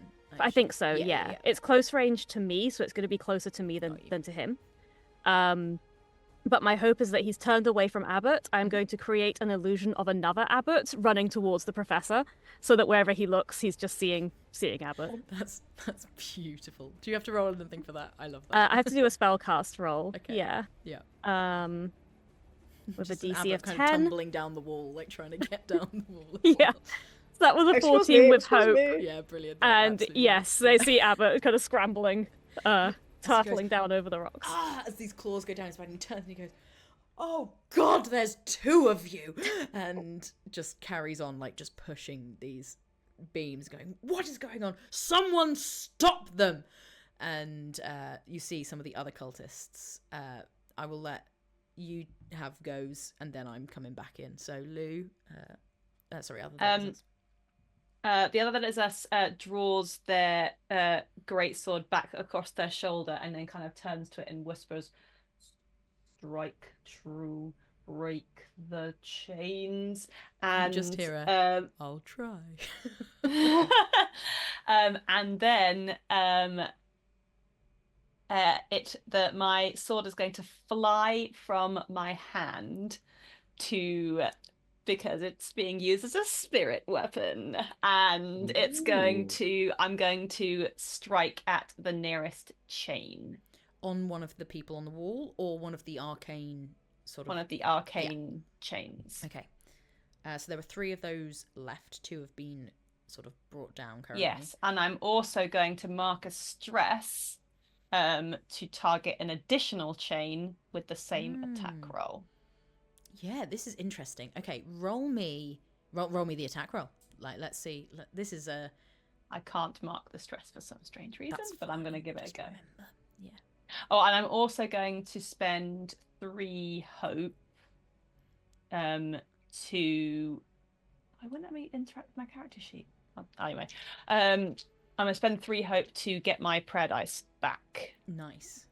So I've also got a 3. As it's all getting a bit more violent, I'm also... OG is just going to shout out, let's just make sure that we leave the Qatari woman alone and safe, yeah? Just for no reason. Just do that for me. Thank you. All right, good. I would like us all to be alone and safe. Well, not alone. I would like a meeting. As you're all having this conversation, this spiritual sword is just flying through. What did you get? I'm gonna... It says... Oh, I had to do it with strength. So that is a 13 with fear. Very good. That was 12 is what the number on those chains. Oh. So and you watch as this magical energy, and the sword sort of almost hits the first one, and the metal collides with the magic, and it looks like the sword is just going to fall. But then suddenly the sword begins to glow again with these orange runes, and it just pierces through the arcane. I keep calling it a chain. It is a chain. It's the stream of arcane energy, and it cuts through. And as it sort of fires through, it fires, and another one drops. And now it is just Alex with 1, and the others are suddenly, and you see the other 2 mages are both sort of knocked back for a bit and sort of begin like raising, and you can see them starting to think about like they start like swirling their hands together, and they're going to try and start recasting some of these spells. Cool. And while the sword is out of my hand, I am going to basically two are closing in on Reginald, who's right by me, right? So while the sword is out of my hand, I am also going to put my big invisible arms around one of the people who is trying to get to Reginald, and in my sort of big silly voice, and just be like, "The one who is mechanical, I have got one." And do I need to see if I've got one? Yeah, make me a strength check for that. Yeah. Okay. You're invisible, so it's not a high DC. Oh, I bet it's higher than 3. It is higher than 3. Oh. Is that But with it's a hope double or with one! fit? It's double 1! Double 1! Oh, double one. It's a crit! It is! It's a 3 crit! is enough! Not only I- do you get your arms around him, you yank him away, and suddenly, Reginald, you just see this person who was holding you suddenly just fly backwards, seemingly out of nowhere. I've never been so happy to roll a 3. And you get a hope when you roll a crit. Yes. Yay. I'm just gonna interject, and apologies for being this person. I think that's been 3 actions, so I think you're probably now visible. Oh, yes. So as you grab this Yes, man yeah, it would be. and you throw him backwards, suddenly you're just standing there as the giant fungi. Incredible. And you I see love it. the demon Perfect look moment down to become and go, visible. fascinating. And you see the demon now begins to crouch and like puts its hands where the floor would be, and just its eyes start to turn black. And you watch Platty, and you've been noticing that nothing has been coming through, and you can see, and he goes, "It wasn't meant to be this soon," but you can see he is starting to form up. There is starting to become more of a physical presence, and that is 3 of my fear tokens for him to do that. Making me spend my fear tokens. In response to this, in response to the boar becoming more solid, I would like to call back to the other that is us. Well done, lad. Well done. We're drawing the beast out of hiding. And I'd like to fire at whatever part of, well, if the Its area face. that was weak, yeah, if the area that was weak looks solid, then I'll fire there. But if it's just like in the face, He's that gone the on all being fours looks... now, so it's. Although you were still close, so Yeah, yeah, I'm you probably underneath. can see it. Yeah. Although you are still Okay. being held by one, so if you do want to fire That's from true. here, it'll be disadvantage, or you can try Okay. and shake them off. What is my strength? Would I be able to do that with agility?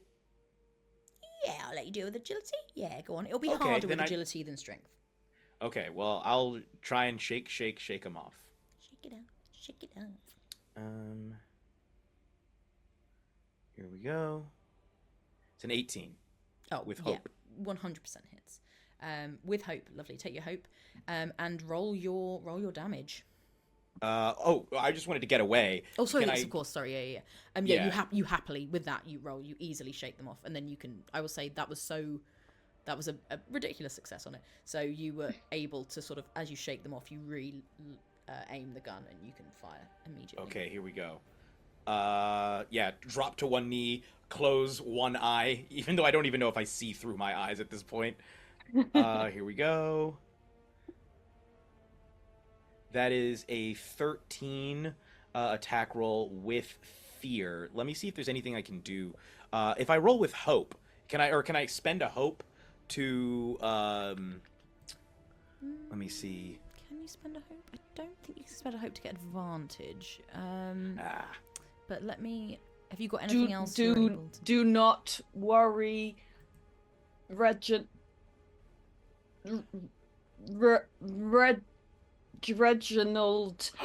You will be okay. You can reroll your die, Jeremy. Oh! Beautiful. I think upon hearing that, I think That's my reassurance spell. Whoa. The fungi on my face start to secrete liquid, and that's the only way I could cry. Just And I like think tears. You see your gun begin. The fungus on the other that is us begins to glow this sort of dull orange, and you see on some of your fungus along your body, you see the same little orange glow, and some of fungus that looks very similar to other that is us just sort of sprouts along your metal, along your skin. Thank you, the other that is us. Thank you, my friend. Let's go. Come on. Let's go. Come on. A 16. 16 hits. Yes. And 16 you with Not hope. in vain. As 16 it with hope. as it goes through and it strikes, and he's almost phasing in and out, and you wait, and you were about to fire, and he phases out, and then you hold other is us cast this spell, and you take a deep breath, and you focus, and you see the rhythm of this sort of pulse, and you time it, and you hit, and it smacks straight into the chest. Roll your damage for me. Okay. I'm going to use Apex Predator on this as well. So I'm going to mark a stress to increase my proficiency by +1 on a damage roll. So let me roll the damage. This is 2d6 plus 3 physical. And then I'm going to roll the Apex Predator damage. So that's Nice. 9.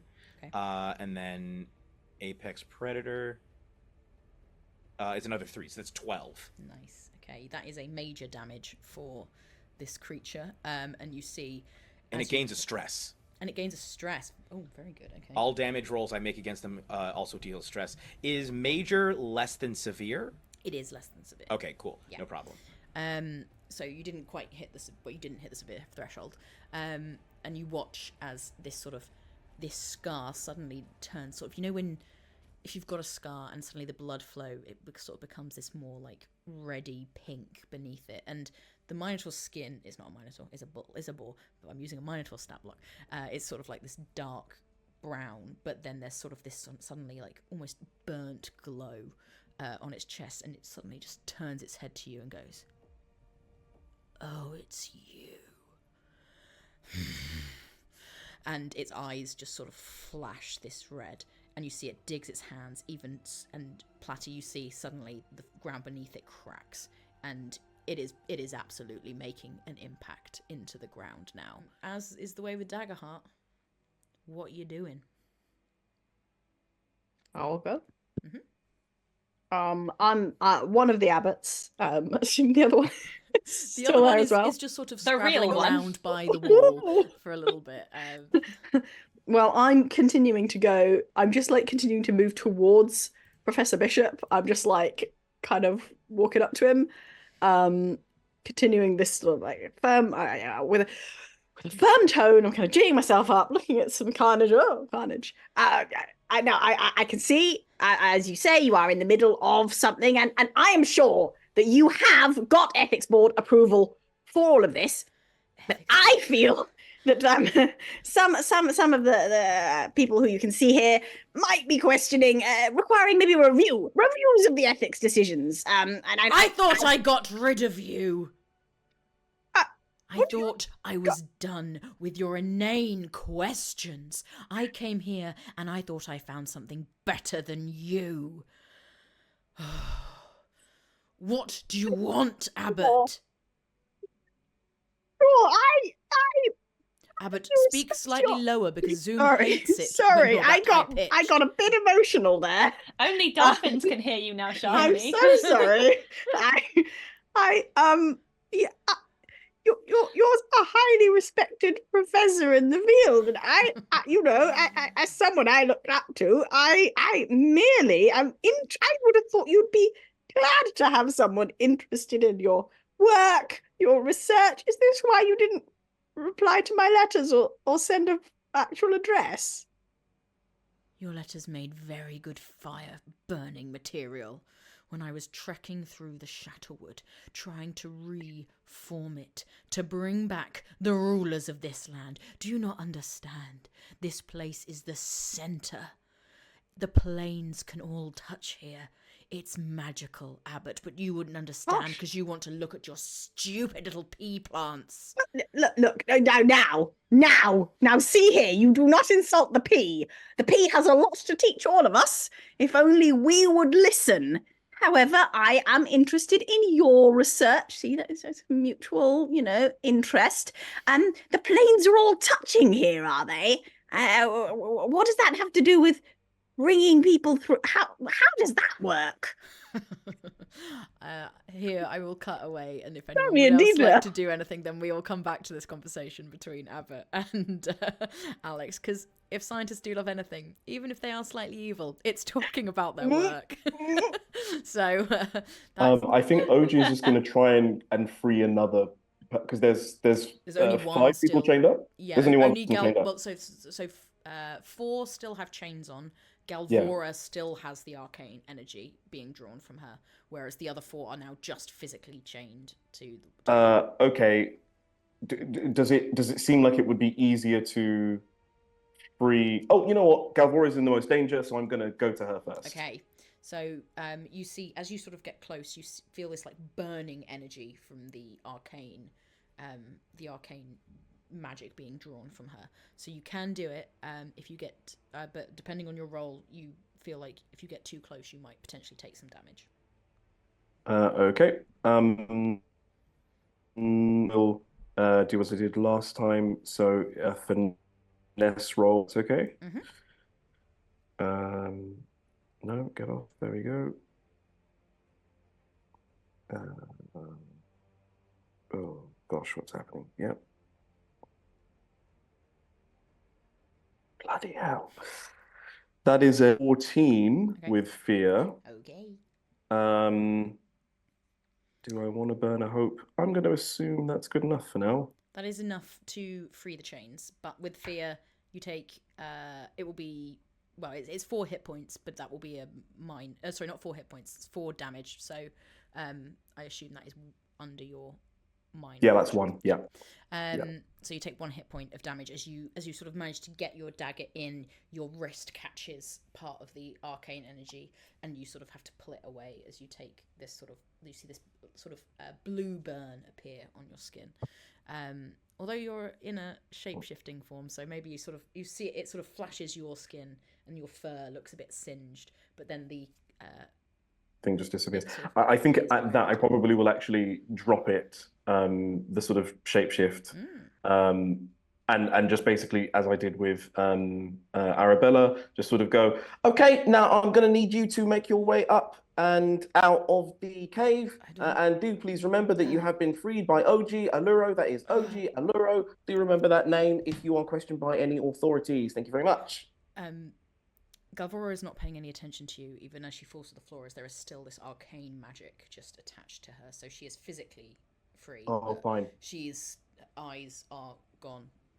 Oh, okay. That is some magic shit. Anyone can do anything about magic shit, and then I think I'm also doing a different voice now, but I'll leave someone else to jump in. Talking of your different voice, I'm gonna spend 2 fear. 2 of the cultists. Yes, the 2 cultists who haven't yet attacked anyone grab grab Arabella, who has been sort of staggering, and they go, "Oh, where do you think you're going?"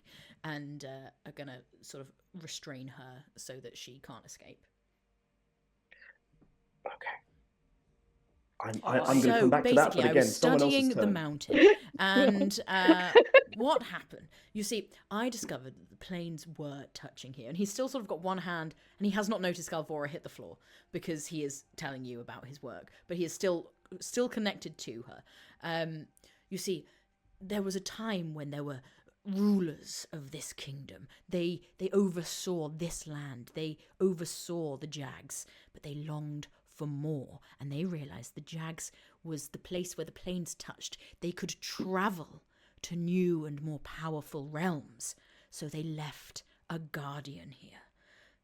And then sort of gestures to the boar, and it's like, you see, he was here. They left him here, and in order to protect the passage, so they could return one day. Oh, fascinating! That is fascinating. Right. Anyway, Right. So I was sort of interested in the mountain and how the mountain might be a god. Right. Turns out, mountain I don't think is a god.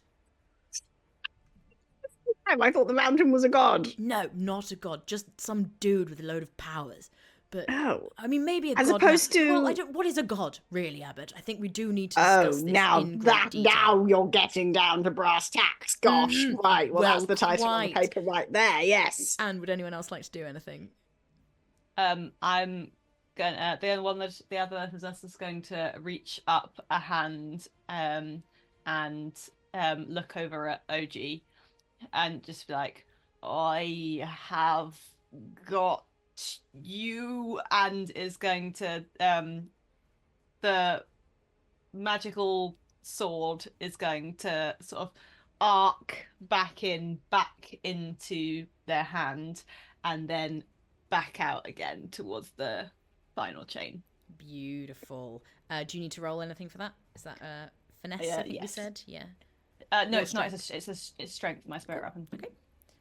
He is not paying attention, so you can roll it with advantage. So you can add a d6. Ooh.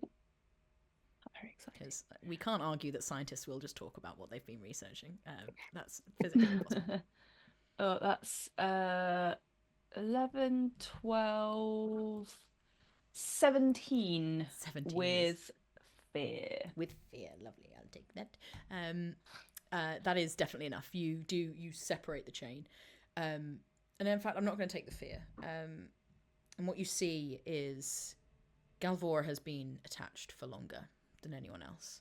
And the other four, they're sort of shifting and moving. Galvora, who is now on the floor as OG freed the shackles, she is lying still. And you do not think she is breathing.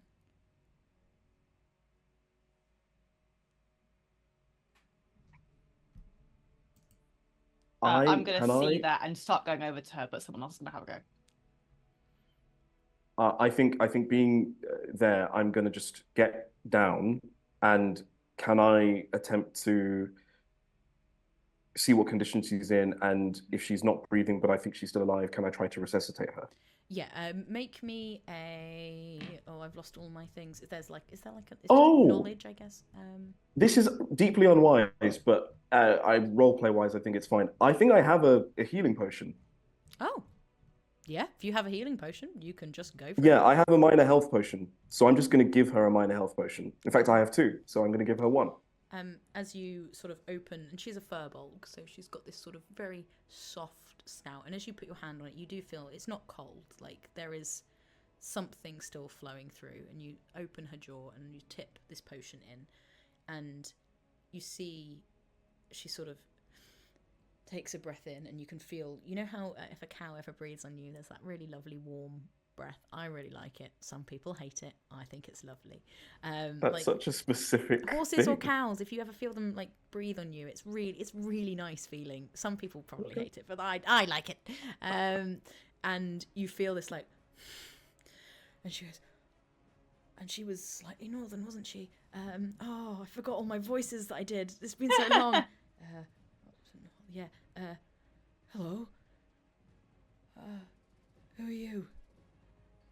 Oh, that is good that you asked, because my name is OG Alluro, and I will need you to remember that just in case you are questioned as to how it is that you found yourself freed from these dire circumstances. I will also remind you that I have given you a health potion, which did cost money, and I won't send you an invoice, but if you do feel the need to potentially, I don't know, compensate me for that loss, that would be appreciated. But otherwise, please get up, make your way out of the cave. Thank you very much. You talk very quick. Got to. Sort of slowly begins to make her way up, and then sort of looks around and goes, "What the fuck is going on?" Yeah, good question. I will say, if you see any people wearing green and red, and you want to take a swing at them on your way out, do that. Green and red, right? And then she looks at the others chained to the wall and is like, "I'm gonna," and starts moving over, and she's going to begin trying to pull Fiali free. Oh, better idea. Love that. Yeah, good stuff. Thank you very much. Right. Anyway, so they created this portal. They left the guard here, right? So the idea was he would keep guard of this place. But these, like, adventuring folk came and ruined all the fun. They, like, ejected him. So they sort of, these powers went on their holiday, and then they couldn't come back because the sigil had been broken and split. Right. You see? Right, I mean, just to figure all this out must have been a hell of a lot of research. No wonder you've been busy the last few years. I have been wandering this mountain non-stop. Your letters, you see, I would get them sent to me. I would go to, the villages, and people would hear of... that. Yes, yeah. And then I wouldn't read them, but I would burn them. You know what? I'm glad they were useful. Right, so can you help, actually? We need to drain these... Oh, fuck! And he's going to start again trying to, like... conjure. My voice has gotten less evil. Shit. Right. It's your science voice. You've got it in lecture mode. Down here. Anyway, right. I'm taking 2 fear dice, and the 2 cultists who were... In fact, no, I'm not going to spend it on them. The boar's going to go. Oh, gosh. Reginald. Surprising. Bring it on! Where's my D? Probably a fair face, Jeremy. He is going to make a gore attack on you. That is a 19. Yes, that hits. In fact, that beats my severe damage threshold. That's just a hit. That's just the. It's not an amount. Good. That's just the attack. Okay. Yeah. Great. But that does hit me. Yes. Could be more. The damage is 21. That also, in case Plus. Yeah, so he dips his head and sort of charges at you and catches you with a tusk and flings you backward, and you hit the floor. So you can spend your armor. So you can use an armor slot, whatever your armor not armor class, armor like value is. Every slot of armor you spend reduces the damage by that much. So you've got 21 currently. So if you reduced it to below your major damage threshold, then you would only take however many hit points you take at major rather than the number you take at severe.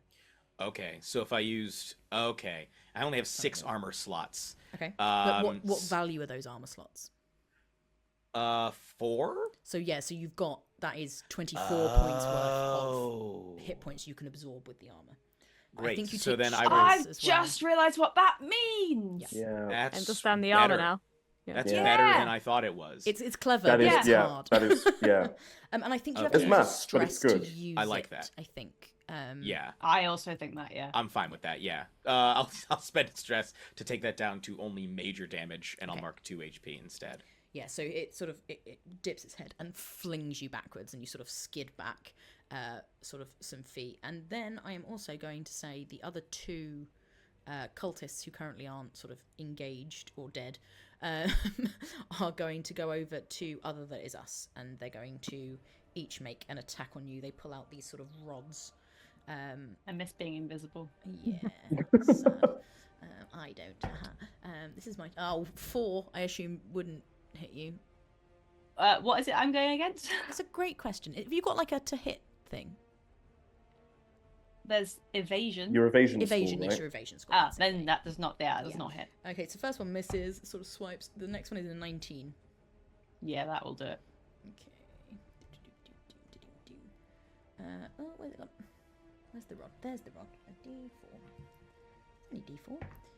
Ooh, twice. 6. That is 9 points of sort of damage as they sort of, one of them like smacks you, probably in the thigh because you're very tall.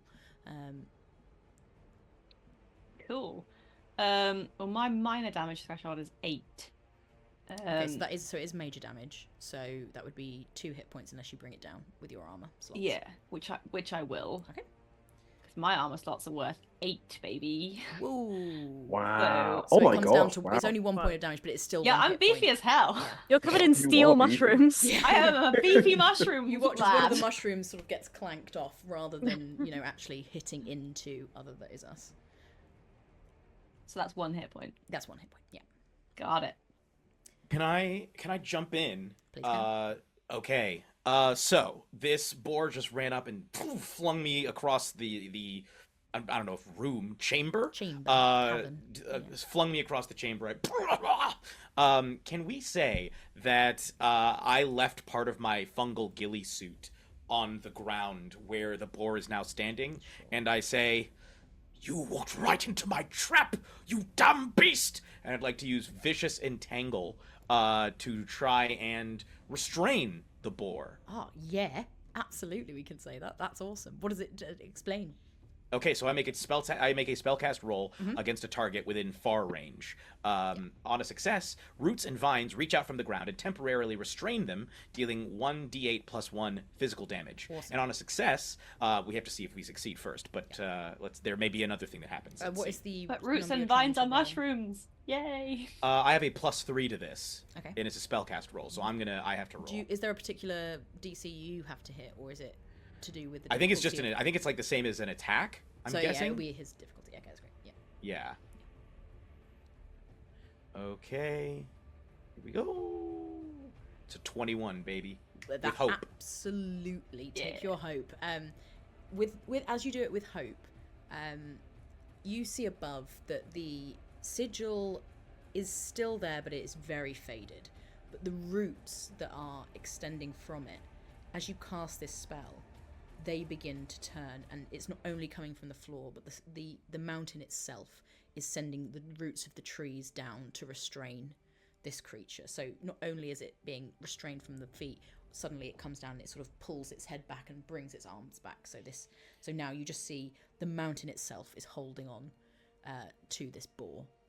Can we say that as my fungal network just goes over its body from below, that parts of the growth resemble the forms of my friends and wife from my memory, as if like they were reaching up to like restrain this beast. Yeah, absolutely. So you see this sort of tall giant figure who reaches in fungal form, looking remarkably similar to Other That Is Us, slightly different colouring, reaches out with 1 arm, 2 arm, 3 arms, 4 arms, and these arms just keep sprouting and grab one of the legs. On the other leg, you see a small fungal version of a little ribbit with a beard that sort of is all these stones that aren't stones because they're fungus, but these little mushrooms that just sort of seem to be floating, and they sort of have their sort of sticky paws? No, sticky. What are frogs' hands called? Pads. Pads. Webbed feet. Sticky Feet webbed webs. feet. Yes. Their sticky webbed feet sort of stick onto the leg, and a beautiful Qatari Simia woman again appears in the fungus and almost seems to turn around to you and just sort of smiles in fungus form before reaching out and extending, and her claws just dig in to the thigh of this creature, and you watch as the mountain's roots itself all interwove with your fungus. Then the creature takes which is going to take 7 points of physical damage. Okay. And I would like to mark another stress to turn that to use Apex Predator, and also that's another stress for the creature because every time I deal it damage, it takes a stress. Ooh, stress is not looking good. It's looking stressed. It's looking upset. You can see it going. And you know when spores have steam coming out of their nose in cartoons, it's doing that now. And that damage goes up to 9. I'm increasing the damage to 9 using Apex Predator. And I'd like to spend the hope that I just got to entangle any creatures who are any enemies who are very close to the target. So any cultists who are very close also get automatically restrained. I will say that is the 2 that were going over to Other That Is Us. I will say they were close enough that they get taken out in that as well. So 2 cultists are now restrained. There are 2 that have Fiali. Not Fiali, it's the other one. Arabella, thank you. So 2 have Arabella, 2 are dead, 2 are restrained. And then there are 2 mages, and there's Alex. But the mages are looking like they're about to refire up their spells to try and... Although Galvora is freeing people currently, so... but they take a bit of time before they can charge those up, because they're big spells. So how's the boar looking apart from very restrained and pissed off? It's got like a burn mark across it, and it's not looking healthy, but it's not looking like super bad. Okay. I think Platy's just seen the immensely terrifying attack that this creature just did on their new friend.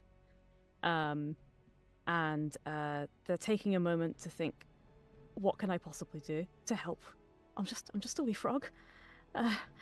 And they go digging through their pack and pull out a vial that they were given of crushed questions, this sand-like substance, and they're going to pour it out into their webbed hand and blow on it, and use their earth manipulation to blow it straight into the creature's eyes. Ooh. In an attempt to prevent it from being able to see what's going on while their friends attack it. I love. Make me just your normal spell cast roll. That's an instinct. Instinct feels right for this. That's nice. Yeah. That's a 15 with hope. Okay, I will say with that, it gets these glowing red eyes, and it just covers them. And you see it's thrashing. It can't even, it's trying to move a hand to wipe them. It can't move. It can't see. This thing is fully exposed and in danger. And Platy's gonna shout, "What? Why are you hurting my friends? When will you accept that not everything's for you? This is my home, not yours." A mountain's a home to a lot of things, not just one. it's just screaming and roaring. Patty's gonna just hold on to Smoinks. Reassure Smoinks it's okay. It's okay. It's okay. Can I just open up a line of telepathy to Abbott? Can you? Can you? Well, I can. Real You make casual. mental communication with one target you can see, which I believe I did actually use in the first episode to as part of my flim Of flam. course you did. Yeah. To sort of make it seem as if you were maybe being spoken to by the gods. And I think you're just going to hear in your brain, in a voice that is OG, but OG desperately trying not to sound like OG, you're going to hear, here's the thing about mentors. Sometimes they're bad, and you just need to give them a piece of your mind. So yes, come on, Abbott. Help love it. a fella out. Stop them leaving. You know what? I feel that you need to take a course in mentorship. Sometimes the universities provide them because I had tenure, so I don't really think I need to do a course. Well, exactly. That you have tenure, and therefore you don't really think you need to do it. And actually, it would really benefit some of your day-to-day jobs, such as mentoring young, upcoming researchers like myself and my very promising pea plant experiments that I haven't got funding for yet. Bloody peas. Well, exactly. This is exactly the kind of thing that the course would tell you not to say. And I'm afraid I'm going to have to insist. I'm going to have to insist that this experiment be paused, and I may even have to report to you. You wouldn't dare. Well, I would obviously like to hear your side of the story regarding the ethics review. He's going to attack you. However, well, that's just rude, isn't you it? suddenly see him throw his hands to you, and this sort of force wave goes towards you. And that is a 17 Bullying in on the your workplace. Oh, well, that's I don't have the S. That hits. Okay. What do I roll here? Oh, okay, we'll do that. Don't get HR involved. And that is 9 points of damage. So whatever your thresholds are. So that's, yes, so it's above the minor, so it's 2 So it's HP. Yeah. Yeah, okay. So you take 2, and you get pushed sort of about 10 feet back. How dare you! How dare I? Okay. I think telepathy-wise, you just hear, okay, I'm going to be honest, when I said give him a piece of my mind, your mind, I did mean more like hit him. But I thought it was more of a emotional journey. You meant right, okay. Well, you know what? Yeah. In your own time, as you need. I'm going to quickly run to the people who are trying to take Arabella and stab them. Cool. Roll your attack. Okay. Cool. I'm going to mark stress to hit both of them at the same time. Oh, nice. Because I have a rapier, so I get anything. Why is it saying 3? What does that mean? Oh, yeah, no, that makes sense. Thank God. That's a 20 with hope. Yes, it hits. So you hit both of them. I can tell you now, no matter what you roll, they both die. So we are down to 2 cultists who are currently restrained by the fungal friends of Reginald, and we do still have the 2 mages. God, there's a lot of people. Sorry, I gave you too many people. So they're all down. They're restrained. We'll say the ones who are restrained are basically, they're as good as dead by this fungal network. They are useless little pawns. We have Big Minotaur. We have Alexander Bishop, and we have 2 mages who suddenly have dropped their spells and are looking around, and sort of look at each other and look over to the Qatari, who is trying to blend into the shadows. And they go, "We need to get out of here now." And they start running towards the tunnel where you are, Platty. And the 2 run, and you can see the Qatari kind of looking around desperately, and then begins to follow them as well.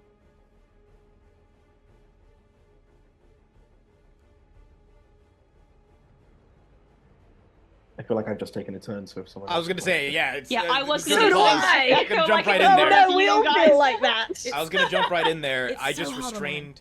I'm I just just so restrained. polite.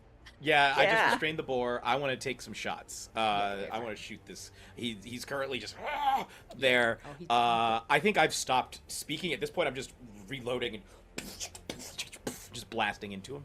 So I'd like to take a shot with my blunderbuss. As he is sort of straining against it, you see rocks are starting to fall. And for the sake of ease, we'll see one rock falls and kills the 2 cultists that are also restrained. So they're dead. Incredible. We tried so hard to be non-lethal. I know. Well, no, you started the killing. That's fine. I did. OG, Well, by OG, you, OG. I mean, Killing. yeah. That is a He's just a frog. 23 23 with hope. 23 with hope absolutely hits. Yay. Roll your damage. What is the? I forget. What is the mechanical impact of stress? If you reach full stress, then you start taking hit points of damage rather than stress. Okay. So I'm gonna spend another stress to do my apex predator again as well. And actually no, I don't think I need to use this because he's restrained right now. he is restrained. Actually, what does that mean? What does restrained do? Restrained means he can't move. Oh. He can attack from his current position, but I don't think anyone's close. I don't think he can. So- I am. He's also very high up Oh. with his big attacky thing is his tusks, and he's currently fully restrained. So Yeah, and he can't see any of yous now. You're all invisible now. what he might be able to do is if people start rolling with fear, which none of you are right now, he might be able to make a strength check to try and get out of it. 11 points of damage and another stress. And another stress. Okay, he is looking severely worried. He's in pain, but and looking concerned now. You can see, well, you can't see, the eyes aren't even looking around because he's blinded. So you can just see him, and the more he thrashes, the more he writhes, the more rocks start to come down in this chamber. You can see the sigil now is almost completely faded, and like just chunks of rock are falling down. I shall assist you, my friend. And I'm gonna grab my sword back and start joining in with Reggie. And that is gonna be a 15 with hope. 15 misses. With an actual 3 for my prayer dice, and that's 18 with Oh, hope. that hits! Congratulations. Yes, it does. That does hit. Roll your damage. And when I make a successful strike, I can clear 3 stress or 1 hit point. Okay. Nice. Once per. So I'll start now because might as well. Roll my damage. So please clarify something for me, Emily Bates. Of course. My greatsword is massive. So it says -1 agility, roll 1 extra damage die, and drop the lowest. Oh, So does you that mean I roll 2d10? I think that means you roll 3d10. Because I believe it's a 2d10 sword, no? You said d10 plus Or 3. is it just a d10? Yes, sorry, yeah. So yeah, you roll 2d10 and you pick the higher one. Okay, cool. Because it's so big, I will take the 7 over the 1. So I'll have, so that's 10 physical Okay. damage. Take like a chunk out of the top of his thigh, and you hear like a like animalistic roar, which I can't do. Oh, no one's talking. Okay, I'll take the turn. He's going to try and escape. He's going to make We're a awful strength at this. roll. He does not succeed with a 4, so he is still writhing and screaming and trying to get out, but he's not able to budge. You see your fungal friends just dig their feet in, dig in all of their hands, and they just aren't letting this thing move. The mages that are running, Platter, you see them starting to scrabble up the wall. The 2 of them with OG's mum running behind. Can I just the walls is it just keeps seeming to shift under their hands as they're scrabbling and slowing them down. Yeah, they just keep slipping down the walls, and we'll say they're taken up with trying to deal with a minor rockfall happening. And you see this Qatari woman catch up to them and go, "We've got to get out of here. Oh, Gotta get sorry, away from him. No, go ahead. Sorry, I've just realised something. Because if I succeed with hope on my last attack, which I did, You did. I can also clear 3 stress or 1 hit point of an ally within close range. So, Jeremy Cobb, you may clear 3 stress or 1 hit point. Reginald can too. Yay. Oh yes, Thank you. yes, not sure. You probably need some de-stressing, right? Yeah, absolutely. You said 3 stress? Yeah. Whoa, Nice. I was That's at so 4. good. I was So, gonna Healer, say, baby! that's huge. Heck yeah. Nice. Can I take another shot? Yeah. I don't want to just keep doing turns, but Can I jump in? go for it. I am a wizard. I would like to cast Fireball. Yeah. I have been provoked to fire. I was so ready for this. Please go ahead. Emily told me I had to use some of the mechanics on my sheet. I And I was did say like, this. I have Fireball. I will use Fireball. What does it? Can you read out Fireball to me? I When can. you said that, I genuinely thought you were joking. Nope. No, That's what it Fireball. says. Yeah. Fireball. Fireball. It says, make a spellcast I'm a roll. wizard. Wizards Make a have fireball. Make a spellcast roll against a target within very far range. I'm going for the minor bore. On a success, you throw a sphere of fire towards them that explodes upon impact. The targets and all creatures very close to them must make a reaction roll, DC 12. On a failure, they take D8 plus 5 magic damage using your proficiency. I will say you can aim it up at the minor boars. I like minor boar as the name. The minor boar's head, and that will be. Oh, you're always smart. That's a good idea. I don't want to fireball That'll everyone. protect Reginald Hey. and I. Well, Reginald's far away because he was firing. So. Oh yeah. And also, I don't think you're very close. I think you're close. So, I don't think you're right in there with him. I'm going to make a spellcast roll. Please do. I am going to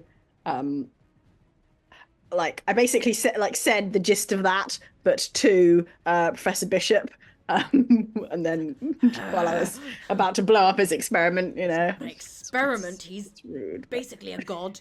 oh, well, look, there's a paper. We haven't even written the paper yet, so I What is a couldn't god? know. It I is don't know. interesting. I'm going It to is. kill you.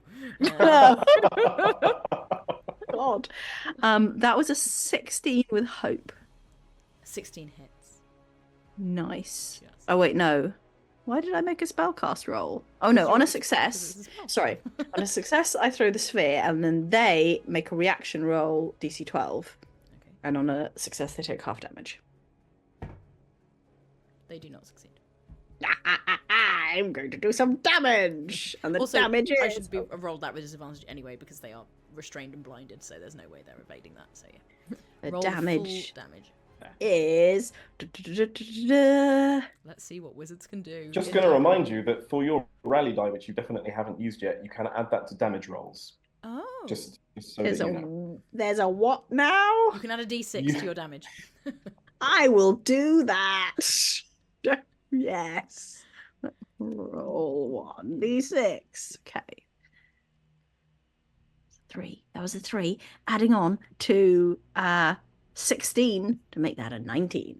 There That we go. is major damage to That's this a lot of ball. damage. That's a lot of damage. This ball didn't is I? looking unhappy. He is singed. Some of the fungus where it had like stretched up has caught a light and is now burning into the minor boar's skin, and it is just screaming in pain and it is unable to move. And Alexander just goes, "What have you done, you idiot?" And is again going. Is that? Oh no! It's going to cast shadow shackles on you, and you suddenly see your hands and your feet get like slammed together in these bound, like smoky, shadowy shackles. Your tortoise are going to fall over. And you do fall onto your back, and then you're doing the tortoise thing where you're just like on your shell and you're rolling around. Yes, so there's something about the action tracker which doesn't matter. You can break free with a strength roll or by spending 2 hope, but you are bound in place. Rock around for a little bit. Can I jump in? Yeah. I'm just gonna. I think you see OG have a moment of kind of looking around and trying to figure out if this is actually what he wants to do, and then I think he runs up to the Qatari woman, and sort of does a very performative clearing of the throat. Can I help? And then he just goes, "Hello, good evening, good day.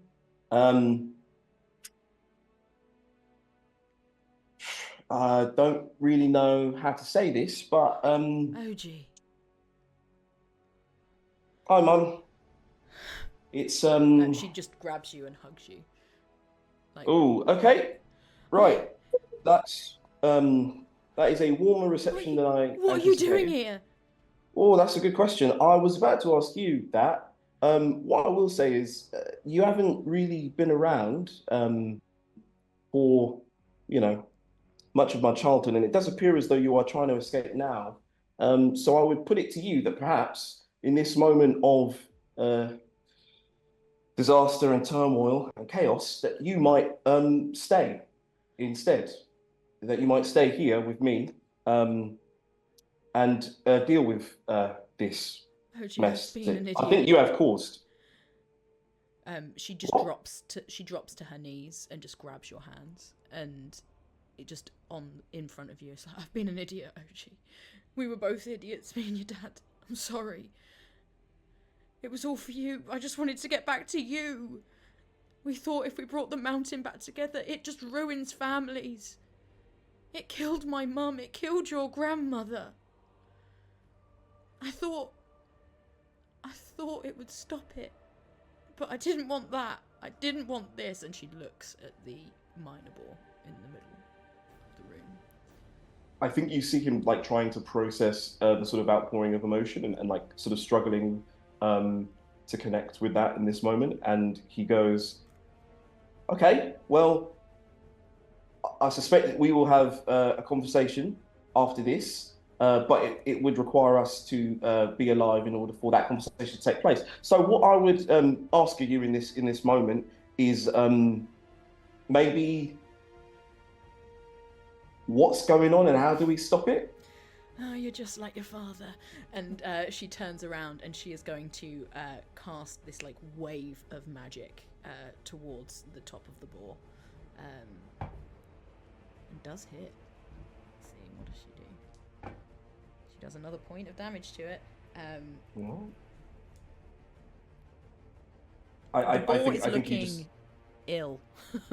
oh, Real bad. excellent. We're approaching potential final things. In fact, I'm going to spend the last fear token I have here for it to make one more strength attack to try and get out. Ooh.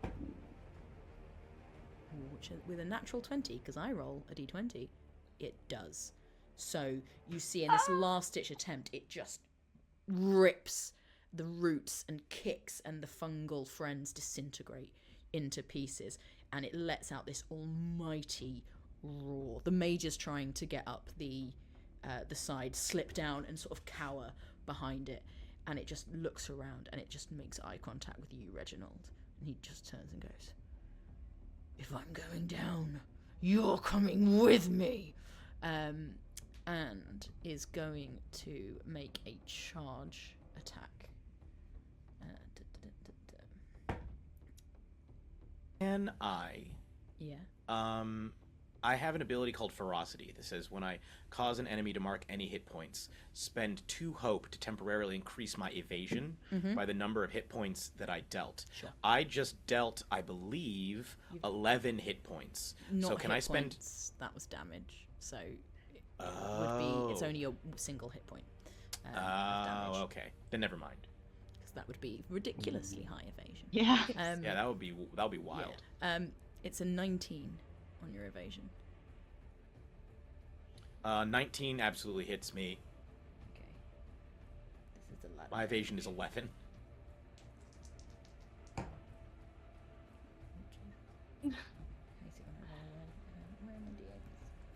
Where's my D8? There it is. That is 27 points of Bloody damage. hell. As it just charges straight through you and pins you into the back wall of the cavern. I would like to spend, I guess, 4.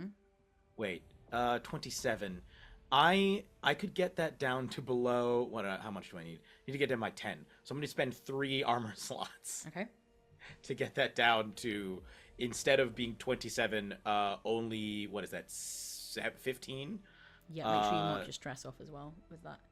Yeah. Okay. Okay, that's its turn. Can I, as I'm pinned, can I make a corrosive projectile attack? Oh, Sure. Would that work? Sounds cool. Yeah, basically I make a spellcast roll, and I'm gonna try and mess this guy up. I can still see, I think, the fungal forms of like my friends and family clinging to this thing's body. It's like arms and sticky paws. Yeah. Paws? They're not Yeah. paws. Frogs don't have paws, everyone. There's your science for today. Hashtag frogs have no paws. Hashtag frogs don't have paws. Yeah. Okay, let's see how this goes. That is a 19 with fear. That hits. Cool. But I'll take And then I'm Just got rid of that. and then I'm gonna spend a stress to deal 1d6 plus, I think, an additional yeah, really. 1d6 plus 4 magic damage. So I have normally 2d6 plus 4 damage. I'm going to add an additional d6 plus 4. Okay, roll it. Okay. So the original damage is 12, 2d6 plus 4, and then let me roll another d6 plus 4. That's 9. So that's 20. That's 21 points of magic damage, and that means the target's difficulty is temporarily reduced by 1, and also that's another stress. The stress does not matter, because that is major damage, which does 2 hit points, which is what the minor boar had left. Reginald, how do you finally kill the boar? Oh, I think the forms of my friends and family clinging to this thing's body, still feeling like a fungal connection to those fungal forms, and I say, once and for all, let's finish the hunt. And I think the fungi of animating my form spreads over the boar as all of those figures begin to move and become one huge corrosive fungal mass that just starts devouring and eating away at the boar's flesh. And I think literally the fungal form consumes the boar entirely until all that's left is this huge mass of fungi and the now empty clank form of Reginald, just sort of in a seated position with his rifle laid dutifully, peacefully across his lap. Yeah. Beautiful. Alexander Bishop screams, "What have you done?" and just turns on you, Abbott, on the floor and just goes, "You're an idiot. You've always been an idiot. I left to get away from you. I could have done something great here." And runs and is going to try and get out up to the passage. Can I try and break free? Yeah. I will say Strength? you just manage it. He's Okay. He's moved away. If you were a better mentor, you'd have a more accurate assessment of my intelligence. And I'm gonna. Can I try and trip him? Yeah. As like Yeah. as a Make a try finesse and roll. grab.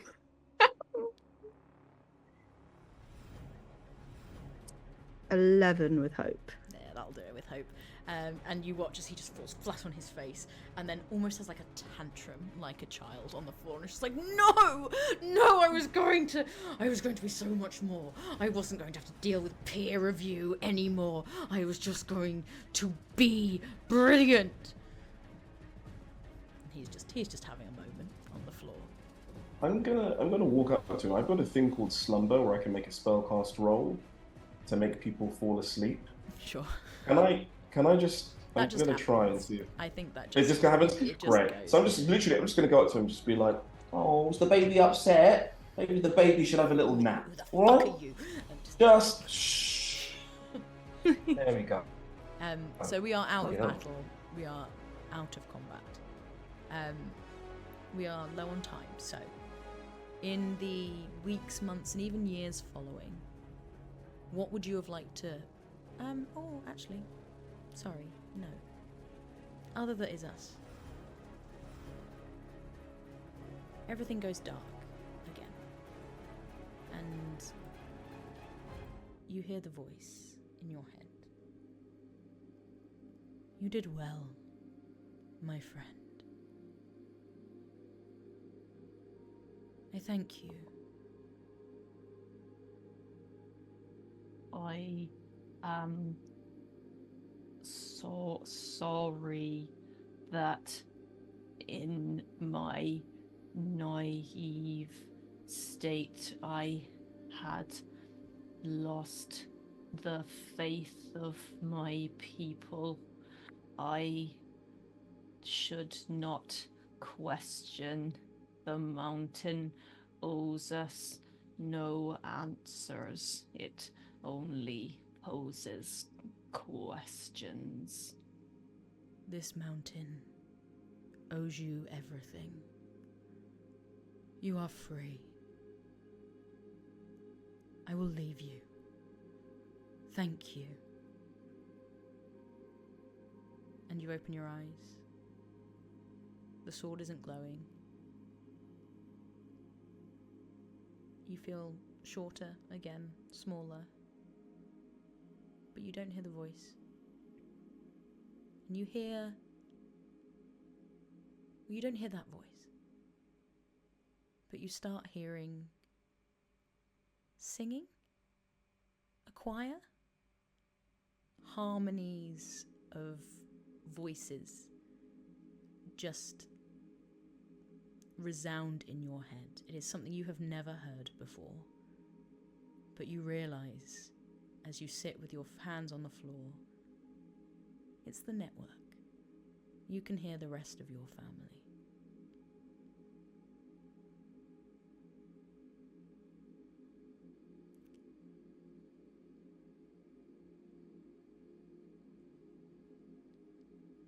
And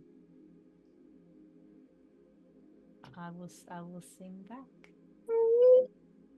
You'll hear this gorgeous, very deep bass notes come out of Other That Is Us. And I think in probably the months that follow, if you do rejoin the choir, they sound so much better for having those low notes in. The rest of them couldn't do it. You're the only one. And if there were competitions for this kind of thing, you'd absolutely win them all. But you are now one with the network. Reginald, I want to check something with you before I narrate anything. Are you happy with Reginald's fungal form sort of disappearing and that being Reginald? Yeah. Yeah. Cool. Yeah. Check. The rest of you look around the cavern and you see this metallic casing that once held Reginald. What would you like to do?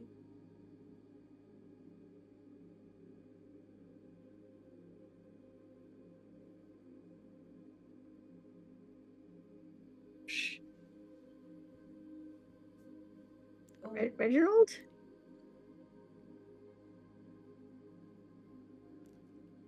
Talk. Knock on it. As you knock, the metal doesn't move, but the fungus begins to shift behind. Reginald, if you would like to say anything to your friends before you leave, you can, or the fungus can just simply fade away. I think the fungus, as it shifts behind you, begins to form once again into into the figure of Reginald, but not Reginald as you saw, where he was like this combination of fungi and of clank, of metal, of like biological material and of metal materials. Um, I think it looks like you imagine Reginald must have looked in his youth at his peak, and he stands proudly, and I think gives all of you a salute. And behind him, you can see the fungal forms of his family and friends, all those who are sort of reforming as well. And as he goes to join them, I think he kind of makes sort of fungal eye contact with each of you. But before he starts to turn and then he stops, and then he sort of like motions towards the ground and raises a hand, and you see a new set of fungal forms are raised up, each one resembling each of you, in a very heroic classic pose, as he erects a series of fungal statues. And then you watch as his form, and as well as the forms of his friends and family, leaving behind only these to what you all have meant to him in helping him finally complete his hunt. Beautiful.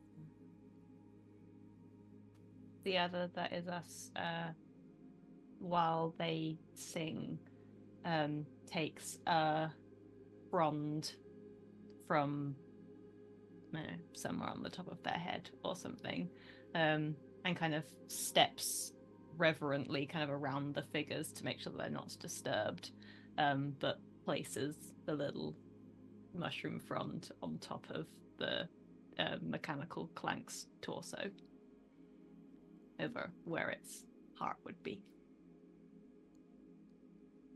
The mountain above you slowly begins to shift, and you see the different elements disconnect. The circle splits, and the Shatterwood above begins to move its separate ways. For those of you that remain, what do you do over the coming months following on from this? And I will let you decide what you think becomes of Alexander Bishop and the rest of the cult, because they are a cult. They were a cult all along. I can't believe it. What a twist. Who What a would know? reveal. God. I have a little I'm not gonna answer the question, but I'm gonna set a little scene. Some months later, you see Abbott back at their desk, and you see various papers sort of like over like scattered everywhere, books and papers, and there's like a letter, that sort of starts, "Dear Other Us," that's sort of not finished yet, and another one to Platty, a possible scientific collaboration and co-authorship, something like. Abbott's sort of sitting there at his desk, paper, quill, gotta have a quill, and writes down in sort of big like title letters across the top of a blank piece of paper, "What is a god?" Looks at it, scribbles it out, right. "Experiments in pea hybridization by Abbott Augustine." Lovely. Yes. Platty, if you wanted to, Longstrider Levine would be very open to a conversation. I think Platty would definitely go to meet with Longstrider Levine. And they kind of suspect that the thing that they always thought was what they wanted is finally going to be offered to them. So they don't let Longstrider Levine get far enough in the conversation to make that offer. Oh. Instead, Platty they say, love. I understand your particular philosophy, but I've had a few experiences of the kind of hell beast and cult leader variety recently that have made me kind of reconsider some of the established apparatuses around which scientific discovery is structured. And I think that part of my path of discovery is going to be finding a different way to share answers with people. Science So communication, you mean? I understand. That makes a lot of sense. I suppose if that helps you to frame it that way, I really appreciate, the support and all, and I've even found myself a mentor within academia. Oh. You know Abbot Augustine. Yes. His experiments in peas, I don't know what on earth they're about, but they seem very exciting. Very small scale, but we'll take it. There's a lot to be found in the small scale. You might so be I right. think I'm gonna keep going that way and see where that takes me. Well, don't be a stranger, Platty. I won't. You know I'm always in touch with OG and the one that is you. So The one that is I'll me. keep in touch with you. That's yes. The other, yes, I know the one. The fungus. Yes. Yeah, well, yeah. I mean that's a bit rude. They don't really have one name, so I Fungril. just Sorry. Yes. I call them different things in every letter, but yeah, I'll be in touch. I think I'm just gonna spend a bit less time sitting still and a bit more time exploring and sharing what I find out, rather than waiting for someone to tell me it's worth hearing. See how it goes. Lovely.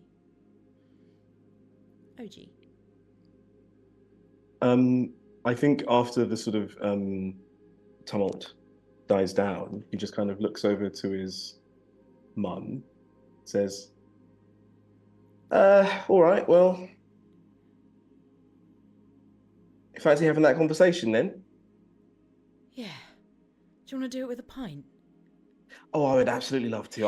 Thank God, because I didn't want to, because obviously I wanted to make a good impression. Do you know what I mean? Like I'm a grown up now and everything, but no, You're old enough, I but absolutely didn't I want to think have this sober. Yeah, We've got a lot of catching up to do. yeah, no, we really do, we really do.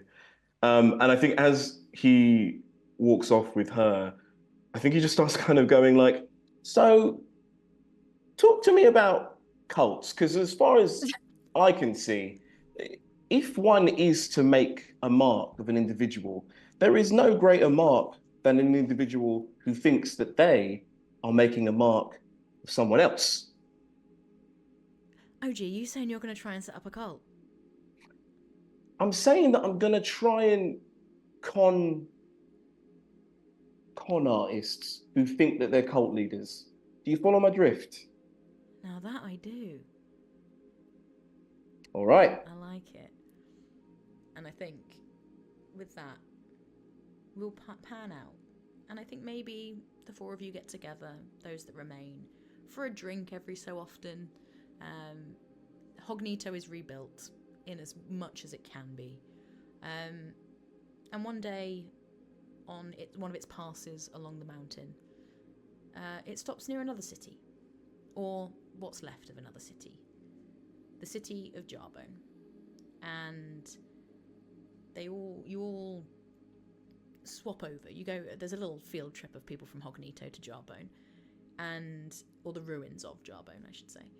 And you see in the middle a statue of a Qatari and Simia woman who, and it says, in what writing you can make out of this statue, to the founder of our great city, Delilah Jarbonnet.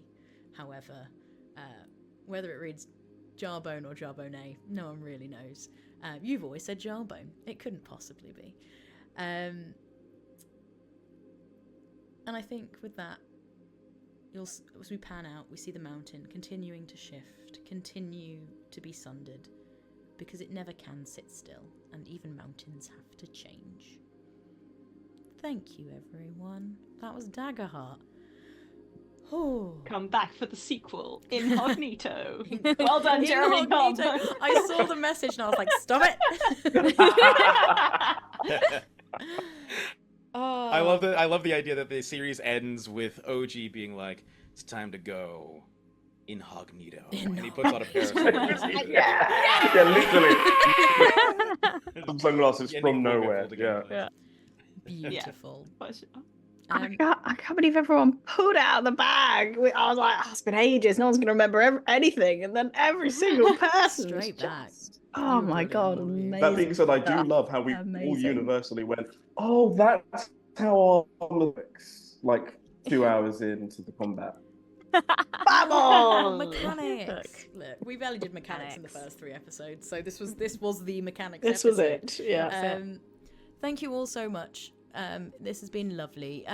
Guests, who are you? Where can people find you? Let's go around like it is on the screen. Michelle. Hello, everyone. I am Michelle Kelly. I am a actor, singer, voice actor, and little frog with big dreams. You can find me on the socials at Michellecopter. I'm on Blue Sky now. That's a new one. But also some of the old ones too. So come and find me. Let's hang out. Beautiful. Folarin. Hi, I'm Folarin, and you can find me on _king_made, a king made, on most social platforms.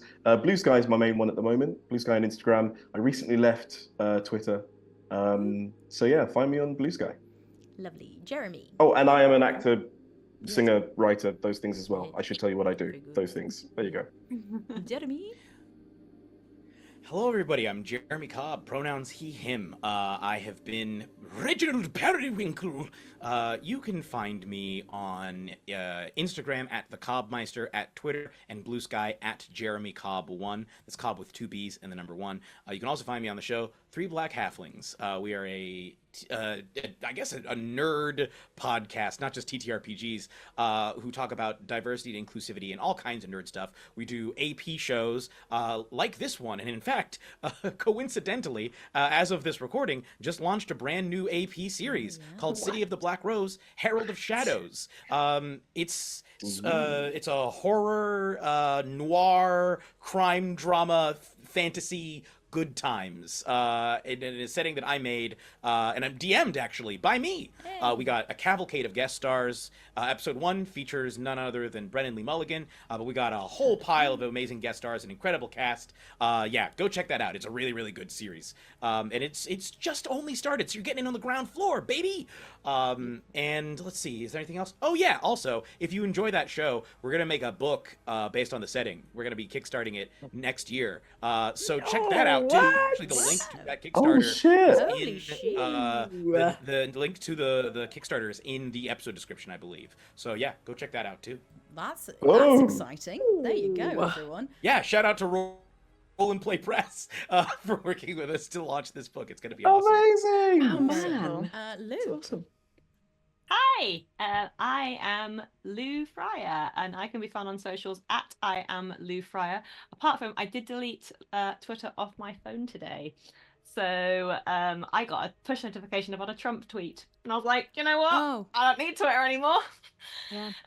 So That'll do yes, it. you can find me. Yeah, you can find me mostly on Instagram and Blue Sky now. But I am a TTRPG writer, editor, podcaster, actual player. I will be petitioning Jeremy for a job. And I'm popping up on all kinds of stuff at the moment. I don't know when this is going out, but I'm popping up recently. I'm popping up on Science and Sorcery and Danger Club and Modified Role and Guns on the Clock Tower for RPGeeks and all kinds of stuff coming up.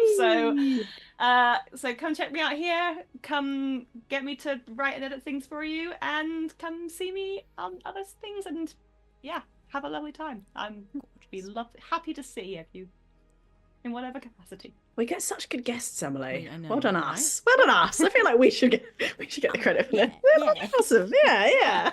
I love it. Love it. We are the RP Geeks. We are at RP Geeks DND on various socials. I haven't made a Blue Sky yet. Look, it's on my to-do list. But maybe we It's have like- by the time this comes out. Maybe So- we have. Like I'm really into Blue Sky, so I'm like, this is too important. No, therefore I haven't done it. You know Yes. how that is. Yeah. It's a problem. It's a It's problem. overwhelming. Don't take long. Gonna- Ellie. Good. Yeah, I know. We're definitely on promise you. like, Okay. Instagram and Threads, Yeah. and we are on X still, but not yeah. as much. That. So, yeah. We are also on Patreon, and I wonder if we're going to do a little bit of a Well, are we? A little bit yes, of we can. patron Yes, let me just sprinkle. get it open. If people have time, we are going to pick 2 patrons and we are going to sprinkle them into the world and decide who, based on no information about them whatsoever, they could be The name. in the world of Shattered, in the world of the Okay. Kinnikos and Jags. Someone roll me a d12. Okay. 7. There's something very funny that could happen here. 1, 2, 3, 4, 5, 6, 7. It's Nicholas Monroe Turner. Nicholas Monroe. Nicholas Monroe Um, Turner. Does anyone have any inspiration for who in this world Nicholas Monroe Turner might be? I think I know. It depends how dirty you want to do him. Who knew? Oh, I had a nice Miguel, one. how dare But you? Luna, This is you a want nice to do him one. dirty, you Okay, go. okay. Well, he could be a cowardly mage who tried to run away and tried to I gave them Oh. 0 tried character. to climb up. They have tried no to climb up personality. tried to climb up a cliff, and then Patty was like, "Nope, rocks." Can they at On you, least? Nicholas. Shame on you. I think afterwards they reformed. They went on to have an extremely successful career as a sculptor. A sculpture of fungus because they were Inspired. I love that you Fungus said sculptor, sculptor they were because I also was inspired. thinking that they should be a sculptor. Oh my god, it's meant to be. There we go. Nick, There maybe you go, consider. Does it mean something? Let's have someone else. Yeah, roll another one. D12. I rolled 1. It's a D6, or I got a 6, not a. I was gonna say rolled that's 6. that is Megan Ramirez. Oh, we're doing it's meant to everyone as a be. Ramirez. Michelle, give Megan something nice. Yeah. Oh, Megan Ramirez obviously is also a sculptor. Megan Ramirez sculpted the beautiful statue of Daphne Jarbone that everyone admires whenever they visit Jarbone. Yeah. Yes. Yeah. Because Megan Ramirez, I've said it too many times, is just that talented. Meant to Yeah, be. for They're sure. both sculptors. Of course. And Oh my God. Megan knew it was actually pronounced Jarbone. Yeah. And in fact, Really, corrected Jarbone. everyone. It goes Yeah, around the they're town constantly being like, correcting no. everyone's pronunciation. Yeah, And has actually gone back and added the accent over the E to Yeah. make it clear. Yeah, pronunciation guide. very on the bottom. clearly. Yeah. Lovely. I love that. Brings me joy. Thank you all so much for joining, especially if you had the big gap between episode 3 and 4. We appreciate you coming back to find out what happened at the end of the story. And if you're catching up on YouTube and podcast as well and watching binge watching RPGeeks content, we love you too. Excellent life choices. Well done. That's what I'm doing while I'm cooking at the moment. We will be seeing you for all our future content. I hope. Yes. We have Content. Yes, That's we right. content. Yes, Content. I'm not. We've I'm got- going to We've got content coming up, and you're going to see it. Coming up, I'm there will excited be for you because content we're going to put You this like it out or not? at some point. at a point in time. Probably fairly soon, but we just need to advertise it before we put it Yes, out. we So should we're not probably sure do that. exactly when that will be. Yeah. So yeah, because it won't be on. In the our Instagram. meantime, Yeah. thank you for being here at this point in time, watching our content. I hope you have a lovely rest of your points in time, and we'll see you soon. Bye. Have a lovely rest of your Nailed it. points in time. Bye, Right. everyone.